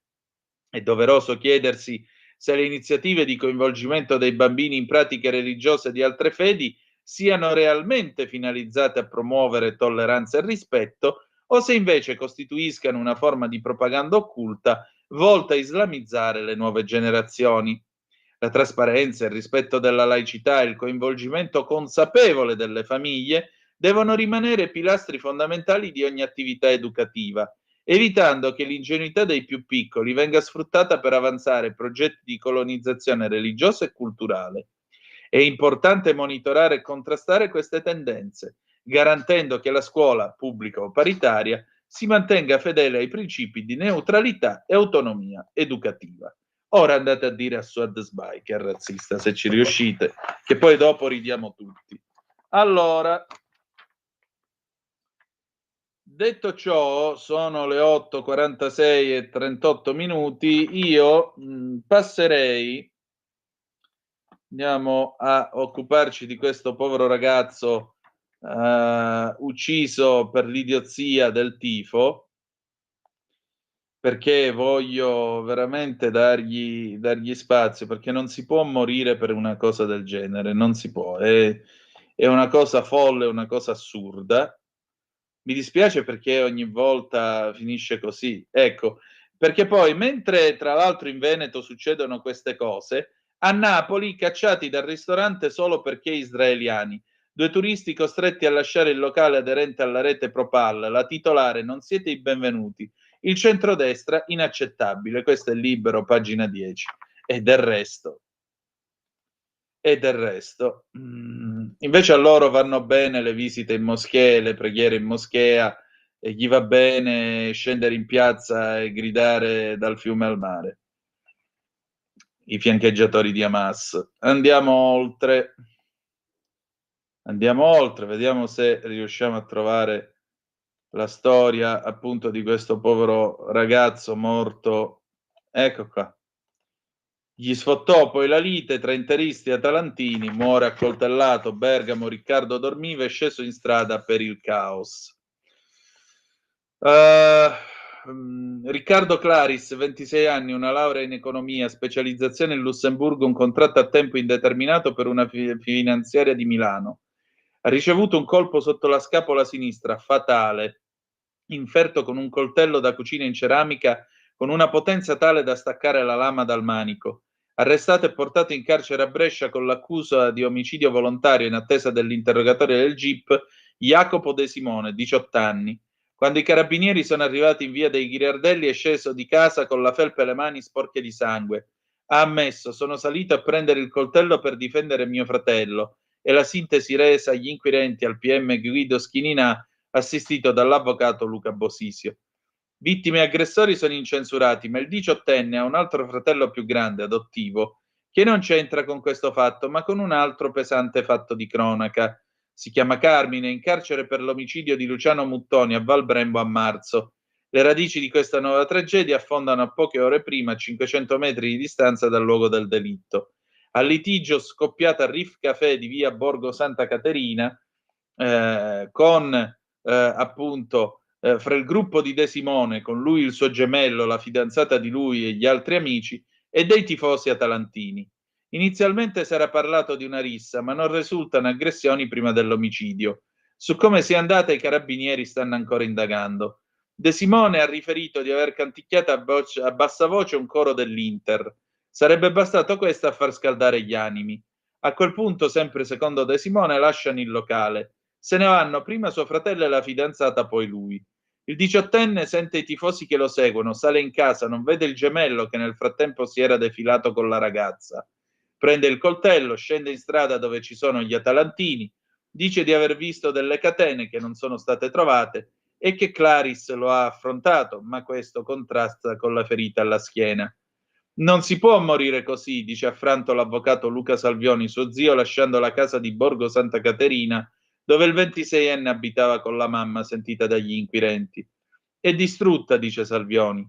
Riccardo dormiva, lo ha avvisato la fidanzata della rissa e lui è sceso. Una versione anche questa al vaglio. Sul profilo di Claris sono tante le foto dell'Atalanta. Una passione, quella per il calcio, coltivata fin da piccolo nelle giovanili dell'Albino Leffe e poi nella Gavarnese. Mentre quella per l'Atalanta si era acuita un paio d'anni fa dopo la morte del padre. Frequentava la curva, ma in maniera sana, continua lo zio. Fatico a capire come sia finito in questa gazzara, era un ragazzo per bene. Anche la curva nella partita vinta a Monza l'ho ricordato con uno striscione. Claris ovunque con noi. Qua non è più una questione di tifo, ma di crimine, e come tale va trattata, commenta il ministro dello sport e i giovani Andrea Abodi. Le 8:51 e adesso Simonetta Matone per Qui Parlamento. Poi alle 9 avremo un break e poi alle 9:05 con noi Riccardo Molinari, capogruppo della Lega alla Camera. A tra poco. Qui Parlamento. Buongiorno a tutti, onorevole Presidente, onorevoli colleghi. L'Assemblea avvia oggi l'esame di questa proposta di legge che è stato oggetto di diverse modifiche nel corso della fase referente e che hanno indotto la Commissione ad integrare anche il titolo. Infatti, oltre a riferirsi all'acquisizione dei dati relativi al traffico telefonico e telematico per esigenze di tutela e della vita e dell'incolumità fisica del soggetto interessato, il titolo richiama adesso anche la prevista istituzione della giornata nazionale dedicata alle persone scomparse. La ratio dell'intervento risiede infatti nel consentire l'acquisizione di dati necessari per la localizzazione di persone scomparse o comunque utili alla salvaguardia della vita e dell'incolumità fisica di persone che versino in condizioni di pericolo. Merita evidenziare come la questione involga problematiche ben più complesse di quelle che a prima vista potrebbero apparire. È a tutti noto come l'acquisizione, la raccolta, nonché l'utilizzo di simili dati sia un'attività presa in considerazione prettamente per esigenze di contrasto dei reati e quindi per fini di giustizia sul piano investigativo e processuale.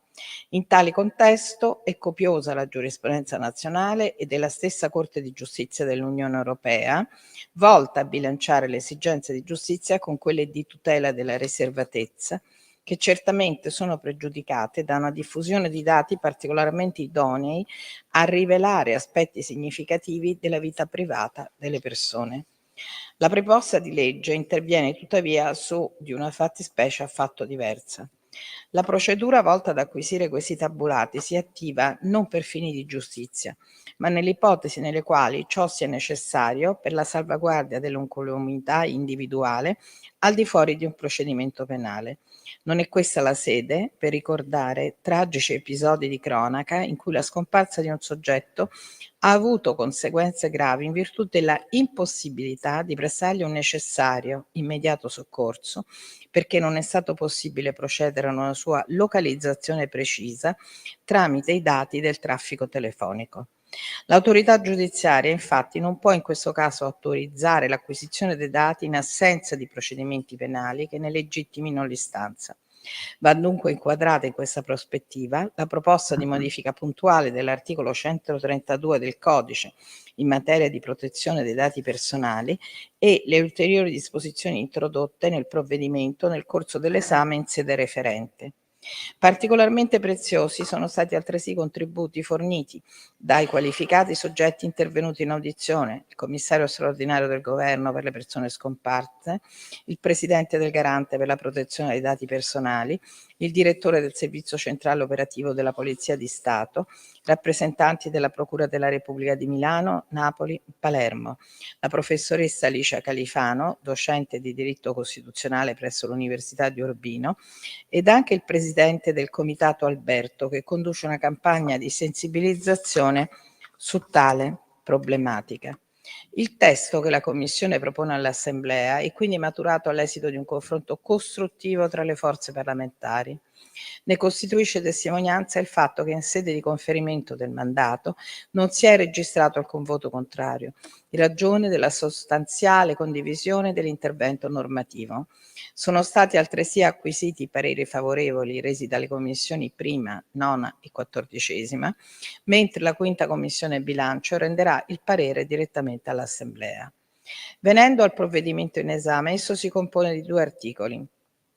L'articolo 1, alla lettera A del comma 1, introduce all'articolo 132 del citato codice in materia di protezione dei dati personali il comma 3 bis 1, secondo cui, al di fuori dei casi di acquisizione dei dati nell'ambito di un procedimento penale, i dati relativi al traffico telefonico e telematico e alle chiamate senza risposta possono essere acquisiti qualora siano ritenuti necessari per esigenze di tutela della vita e della integrità fisica del soggetto interessato. L'acquisizione è disposta con decreto motivato del pubblico ministero su richiesta del questore o del comandante provinciale dell'Arma dei Carabinieri o della Guardia di Finanza. Questi ultimi, nei casi di urgenza nei quali non è possibile attendere il decreto del pubblico ministero, possono acquisirli direttamente dai fornitori, purché autorizzati dal pubblico ministero, anche oralmente, o per via telematica, salvo conferma con decreto motivato entro le 48 ore successive. Viene previsto altresì che i soggetti che procedono all'acquisizione dei dati ne diano notizia al prefetto. Evidenzio a riguardo che l'attivazione di tale procedura, proprio in ragione del suo carattere potenzialmente invasivo della privacy, viene adeguatamente circoscritta ai soli casi in cui vi sia il requisito della necessità di tutela della vita e dell'integrità fisica. Spetterà quindi all'autorità preposta svolgere questo tipo di vaglio. Nel corso del dibattito si è anche valutata la possibilità di non affidare tale vaglio esclusivamente al pubblico ministero, ma coinvolgere anche un esponente della magistratura giudicante, soluzione che non è stata però adottata in ragione della difficoltà di ipotizzare un intervento che avesse carattere di tempestività che sono richiesti nelle situazioni in cui tale procedimento dovrebbe attivarsi. La lettera B, coerentemente con la precedente disposizione, estende il divieto di utilizzazione dei dati acquisiti in violazione delle disposizioni dei commi 3 e 3 bis, ovvero nell'ambito di un procedimento penale, previsti dal vigente articolo 132, comma 3 quater, anche a quelli acquisiti in violazione della nuova disposizione. Il comma 2 inserisce il comma 2 bis all'articolo 1 unico della citata legge numero 2003 del 2012 al fine di riconoscere al personale dei corpi e servizi di polizia locale addetto ai servizi di polizia stradale in possesso della qualifica di agente di pubblica sicurezza la possibilità, in aggiunta a quella già prevista, di raccogliere la relativa denuncia di scomparsa, di accedere agli archivi del centro elaborazione dati CED, del Ministero dell'Interno e consultare autonomamente la denuncia di scomparsa della persona interessata, così da contribuire in maniera più efficiente e solerte alle attività di ricerca. La Commissione ha inoltre introdotto l'articolo 2 per riconoscere il 13 dicembre come giornata nazionale dedicata alle persone scomparse. In realtà, fin dal 2019, su iniziativa del commissario straordinario del governo per le persone scomparse, viene già celebrato il 12 dicembre di ogni anno un momento di vicinanza e solidarietà alle famiglie delle persone scomparse. Tuttavia, essendo quella data la giornata commemorativa della strage di Piazza Fontana, si è ritenuto opportuno istituire per legge tale giornata il 13 dicembre. In occasione della giornata nazionale potranno così essere promosse iniziative per sensibilizzare la collettività sul tema delle persone scomparse e per manifestare solidarietà e vicinanza alle loro famiglie. La norma reca quindi la precisazione che tale giornata non determina gli effetti civili di cui alla legge 27 maggio 1949 numero 260 e non reca oneri. Ho terminato, grazie Presidente per l'attenzione. Grazie onorevole Matone. Qui Parlamento. Stai ascoltando Radio Libertà. la tua voce libera, senza filtri né censura. La tua radio. Ladri in casa o in azienda? Prima è meglio che dopo. Oggi la soluzione si chiama Dialogos e passo subito la parola e do il benvenuto alla ditta Sicurbet, tecnologie per la sicurezza. Un saluto a te e a tutti gli ascoltatori. Vi prego di prendere carta e penna perché vi do subito il numero di telefono che potete chiamare per proteggere voi e la vostra casa 24 ore su 24. Questo è il numero di telefono che potete chiamare per il sopralluogo gratuito 389 11 89 705, ripeto 389 11 89 705. Vi ricordo che io rappresento Sicurbet, tecnologie per la sicurezza, siamo produttori dell'antifurto Dialogos, progettato e costruito interamente in Italia, antifurto che può gratuitamente essere collegato alle forze dell'ordine di zona, ovviamente previa vostra richiesta. E quindi cosa succede? Una volta installato l'allarme, che si installa senza fili, quindi non ci sono muri da rompere, lo potete tenere inserito giorno e notte a finestre aperte o chiuse senza nessun problema. Se avete degli animali in casa potete tenerli liberamente. Se l'allarme scatta vi avvisa immediatamente e avvisa chiaramente le forze dell'ordine qualora vi siate collegati. Ripeto il numero di telefono 389 11 89 705. Vi ricordo che l'antifurto è anche coperto da una garanzia integrale totale per 2 anni con sostituzione gratuita del prodotto nel caso si dovesse guastare. Una garanzia del genere so che non la offre nessuno, ecco, per cui voi valutate. Abbiamo varie soluzioni, chiaramente anche videocontrollo, quindi telecamere, sensori da giardino, telecamere intelligenti e via dicendo. Vi ripeto il numero di telefono che è 389 11 89 705. Un saluto a tutti e ricordatevi sempre che prima è meglio che dopo. Ladri in casa? Installa Dialogos 389 11 89 705. Dialogos è l'antifurto senza fili che ti permette di stare in casa con l'allarme inserito, anche ai tuoi amici animali. Chiama il numero 389 11 89 705. Antifurto Dialogos e sei protetto 24 ore su 24. 389 11 89 705. Sicurbet. Prima è meglio che dopo. Porta con te ovunque Radio Libertà. Scarica la app per smartphone o tablet dal tuo store o dal sito radiolibertà.net. Cosa aspetti? E rieccoci alle 9, 2 minuti e 57 secondi, diciamo pure 9.03, via sulle magiche onde di Radio Libertà.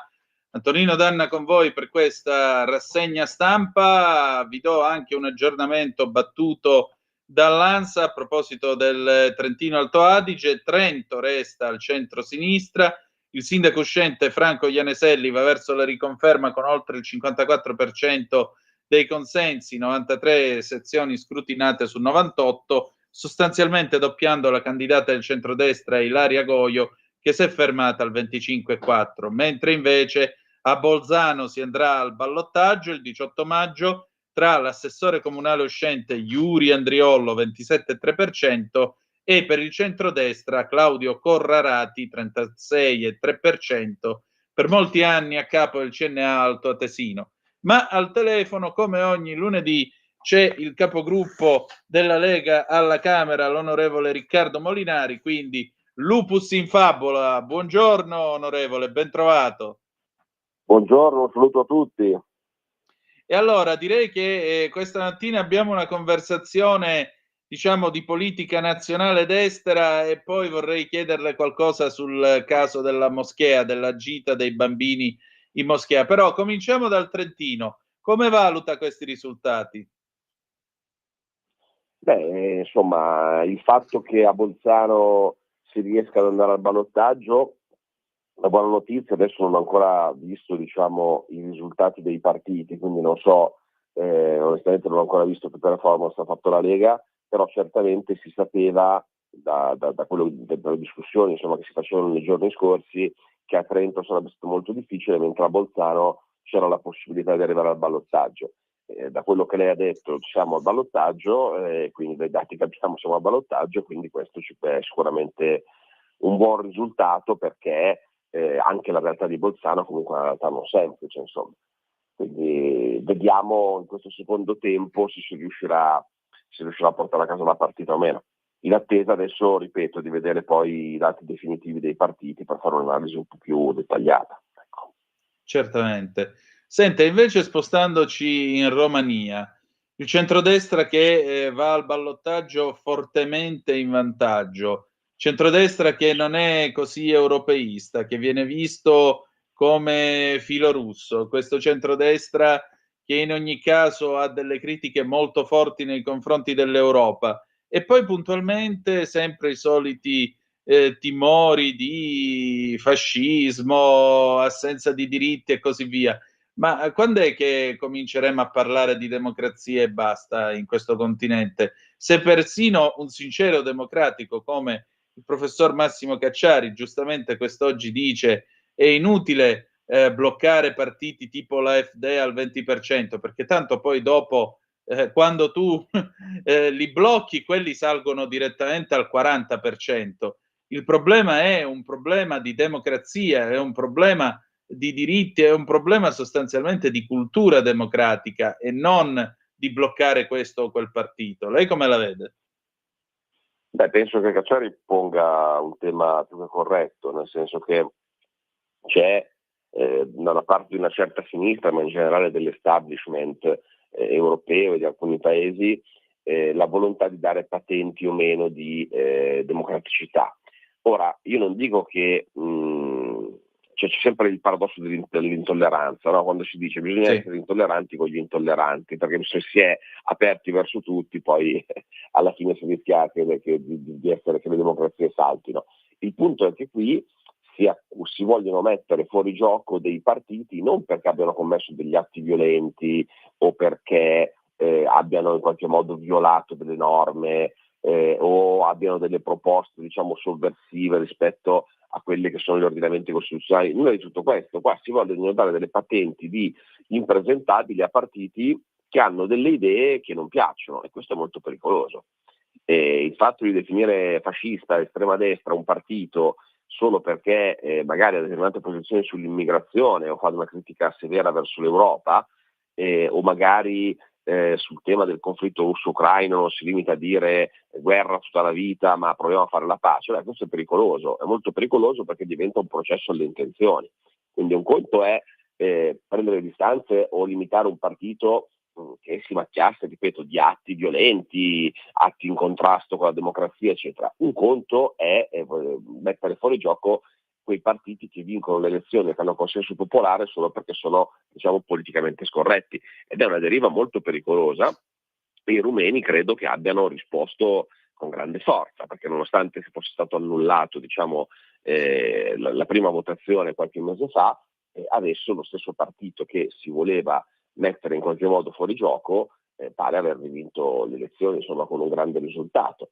E quindi questo significa che alla fine poi voler cercare di far fuori gli avversari politici con questi mezzi spesso ottiene il risultato opposto, cioè che poi la gente ormai questo sistema l'ha capito e per reazione poi vota chi il sistema vuol far fuori. L'abbiamo visto in Romania, c'è il tema dell'AfD, dove l'AfD, nonostante tutte le campagne contro, è un partito che ha preso comunque è il secondo partito in Germania, quindi ha avuto un consenso popolare molto importante, e questo, sai, va detto indipendentemente poi da cosa si pensi delle idee di un certo partito. Se noi guardiamo ad esempio in Italia, allora qualcuno poteva ritenere che il Movimento 5 Stelle fosse un movimento eversivo da mettere fuori gioco, no? E però il Movimento 5 Stelle prendeva il 32%. A me poteva non piacere, però bisognava prendere atto che c'era il 32% degli italiani che lo votavano, e bisognava farci i conti e cercare di batterlo sul campo delle idee e delle proposte.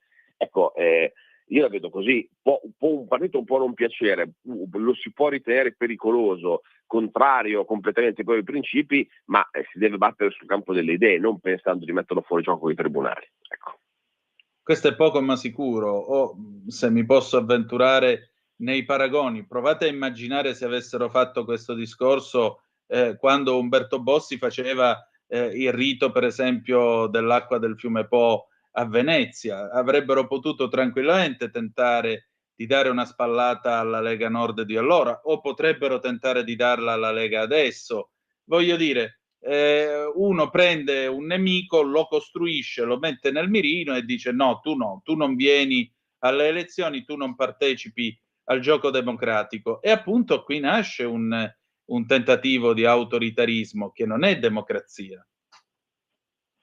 Assolutamente, ma del resto ricordo bene che quando ci fu la manifestazione dell'acqua del Po, la dichiarazione di indipendenza dalla Padania, cioè diciamo che non cercarono di mettere fuori legge il partito, ma ci furono una serie di inchieste, di situazioni che misero in grande difficoltà la Lega.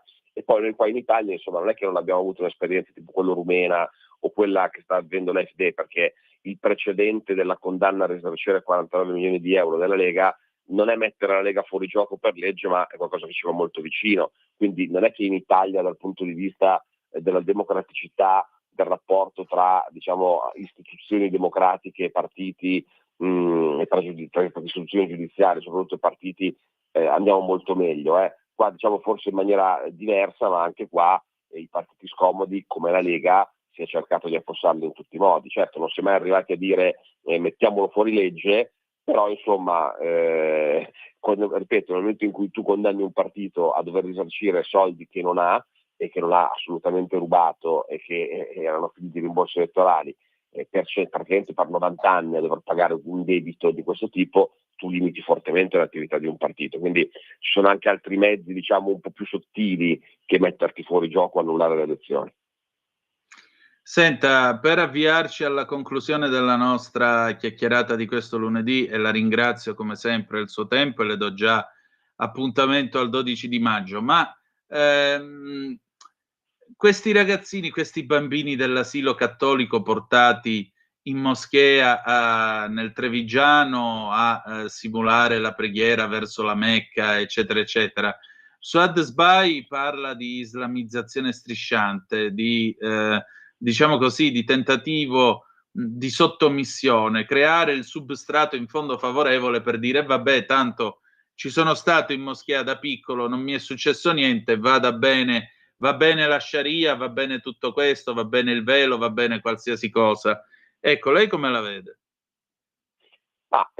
Io penso che la giustificazione che hanno dato gli insegnanti è per creare un ponte tra gli studenti, cioè i ragazzini, i bambini di quell'asilo, perché un quarto degli iscritti sono di religione musulmana.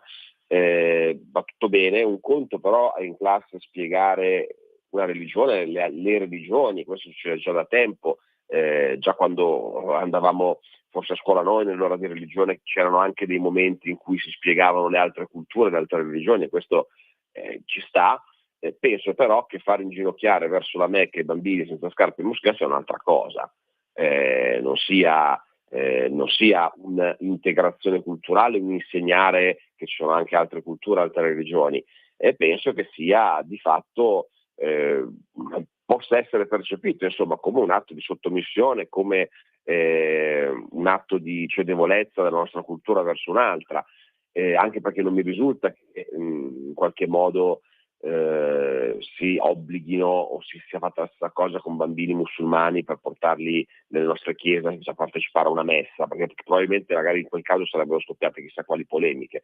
Ecco, penso che se è stata fatta con buone intenzioni, come dicono gli insegnanti di quell'istituto, gli è riuscito male, ecco, perché l'immagine che è uscita è un'immagine che dà un messaggio molto diverso, al di là di quelle che erano le intenzioni, e penso che se si vuole insegnare il rispetto tra culture ci sono luoghi laici dove farlo, che sono appunto le scuole, e non sia necessario far fare queste esperienze in luoghi invece di culto, che sono un'altra cosa. Quindi penso sia proprio sbagliato il sistema, ecco. Se vuole insegnare l'integrazione lo si faccia a scuola, non portando i bambini nelle moschee o nelle chiese o in altri tipi di edifici religiosi. Penso che in quel modo saremo tutti quanti più tranquilli. Molto bene, allora io la ringrazio e ci ritroviamo tra 168 ore precise. Grazie. Perfetto, un saluto a tutti. E buona settimana. Qui Parlamento. 0292947222. Il telefono, ladies and gentlemen, è aperto da questo momento. Oh signore, già. Sì, è proprio così. Allora, altre zappe che sono giunte qui al 340-670-9659, moment che lo prendo, eccolo qua, dai che riesco a recuperare il WhatsApp, eccolo qui. Dunque, 20 giorni di sospensione per una preghiera è il provvedimento disciplinare inflitto ai danni di Marisa Francescangeli, maestra nella scuola primaria di San Vero Milis Oristano, dopo che il 22 dicembre del 22 ha recitato un Ave Maria e un Padre Nostro con i suoi studenti per far loro gli auguri di Natale. Vale anche per le maestre che hanno portato i bambini a pregare in moschea o vale solo per i cattolici? Bella domanda, già che ci siamo. Buongiorno, ma se i genitori dei bimbi portati in moschea sono d'accordo, perché i giornali di destra, Libero, La Verità, devono creare la polemica e aizzare l'odio contro Francesco? I genitori dei bimbi portati in moschea sono d'accordo? Intanto non si sa, ma anche quando anche fossero d'accordo, resta il fatto che questo è un tentativo di creare appunto un substrato, come diceva Suad Sbai, di accettazione della Sharia e di islamizzazione dell'Europa, che non è sbagliata come osservazione, se posso. Elvigo, il dialogo non può essere sottomissione a chi ha il preciso scopo di sottometterci con qualsiasi mezzo. La tonteria assoluta ormai dilaga nelle istituzioni che di cattolico hanno solo un'idea fumosa, esatto, frutto del bergogliismo. Jenny, apprendo che suo padre ha lavorato in Egitto, quindi senza giri di parole, per i musulmani l'unica legge che conta è la Sharia, altre leggi non contano niente.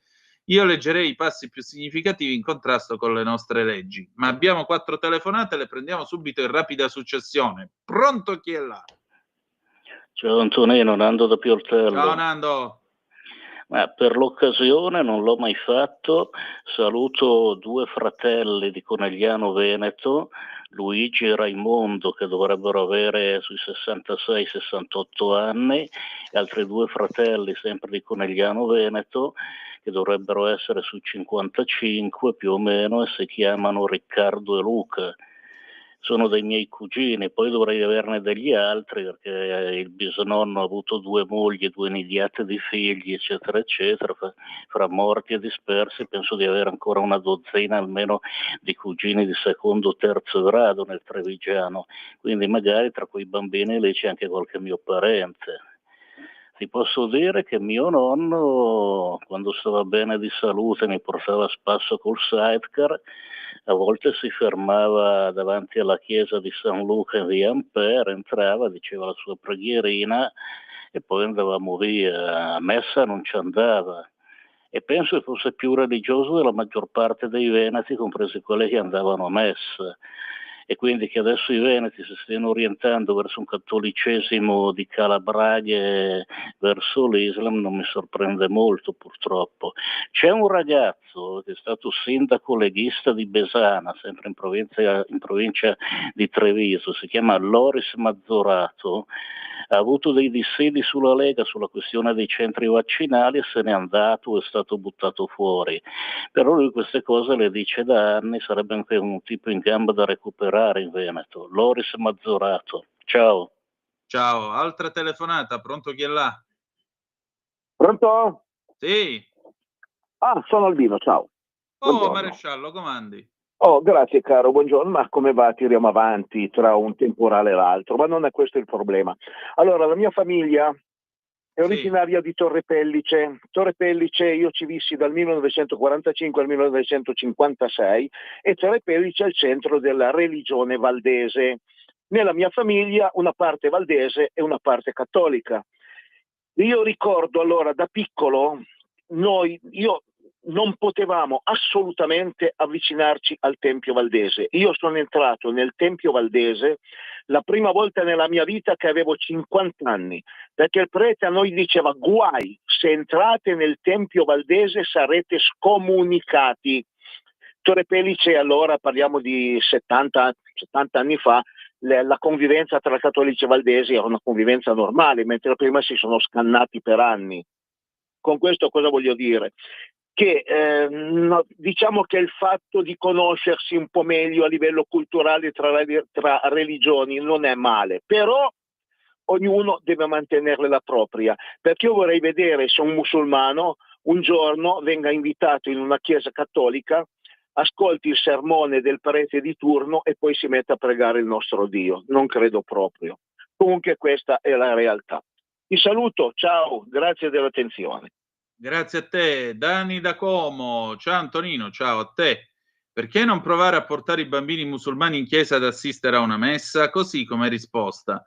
Poi vediamo la reazione delle famiglie e della sinistra tutta. Sarebbe interessante. Beh, urlerebbero all'indottrinamento e direbbero che siamo un paese di fascisti che sogna ancora la Repubblica cristiana come la voleva Pio XII, Papa Pacelli, nei mitici anni 50. Altra telefonata, pronto chi è là? Allò? Antonino? Sì. Ciao, sono Davis. Ehi Davis, hola hombre, che passa? Bene, anche stamattina qui in Spagna c'è stato un problema grande con i treni perché dicono che hanno rubato dei cavi sulla linea Madrid-Siviglia e oggi a Siviglia inizia la feria, quindi ci sono state almeno 10.000 persone bloccate sui treni stamattina, stanotte, vabbè. È un macello. Ma che cavolo vi sta Comunque, succedendo col blackout? Ecco appunto quello che è successo lunedì scorso, che serve alla lezione a tutti quei talibani dell'energia rinnovabile, perché la causa è quella, anche se poi qua il governo non l'ha ancora detto ufficialmente, non lo dirà mai, ma c'è stato un eccesso di energia rinnovabile che dicono gli esperti che non la puoi accumulare, la devi usare e quindi succedono queste cose, che va via la luce nel paese, in tutto il paese e anche parte della Francia e del Portogallo, e quindi che serva la lezione. Chi sta anche in Sardegna stanno facendo tante di quelle speculazioni, per quello che so, sulle rinnovabili, e quindi che serva la lezione. Speriamo che nel nostro paese, nell'Italia, si vada sul nucleare di ultima generazione, perché questo qua, quello che è successo qua, poi succederà ancora, dicono che succederà ancora.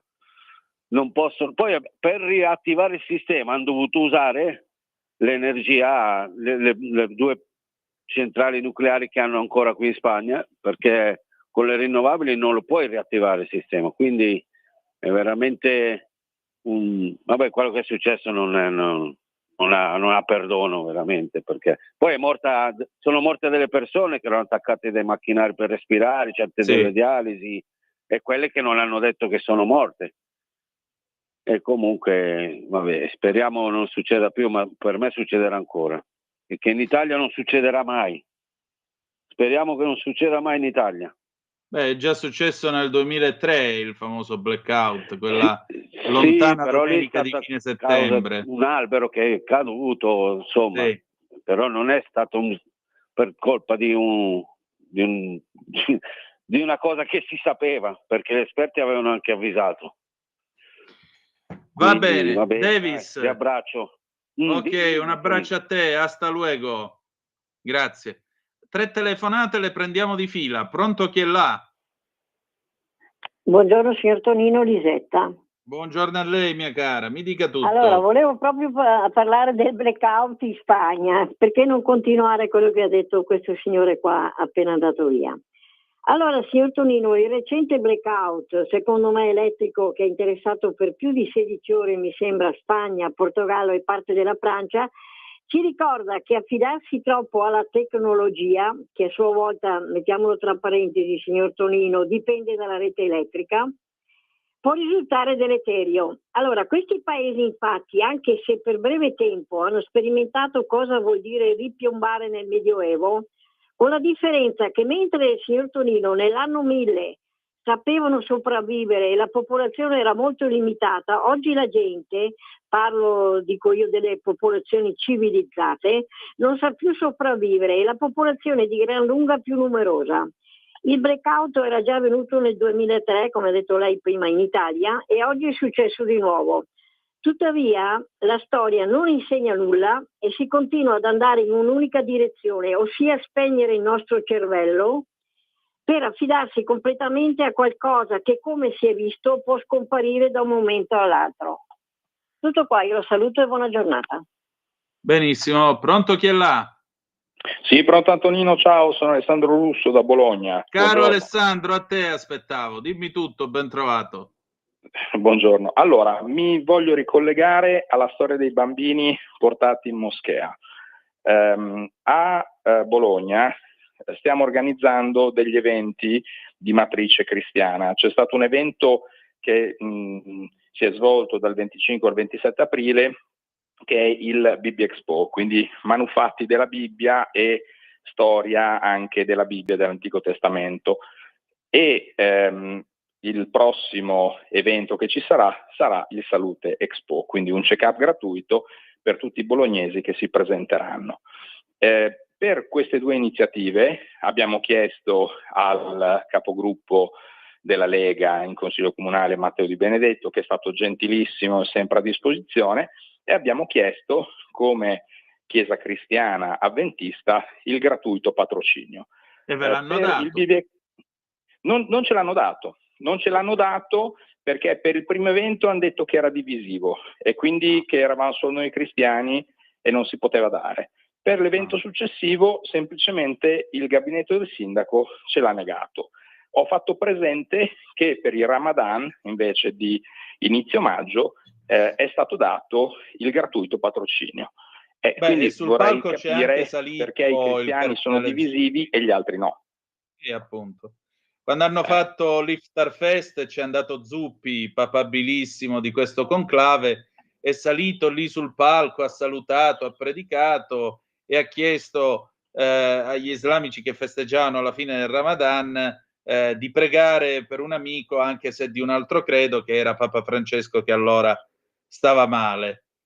Grazie Alessandro, grazie davvero per avermelo ricordato. Un abbraccio. Altra telefonata, pronto, chi è là? Pronto? Sì, Mario. Sì, io ti porto sempre brutte notizie, giusto per il piacere del dibattito.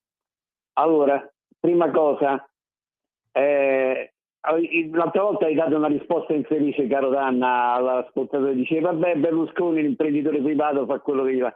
No, Berlusconi, per fiducia e Marinuccia nostra, se chiudono i rubinetti, da domani mattina Forza Italia chiude, non so se mi spiego, quindi è una cosa che ci riguarda.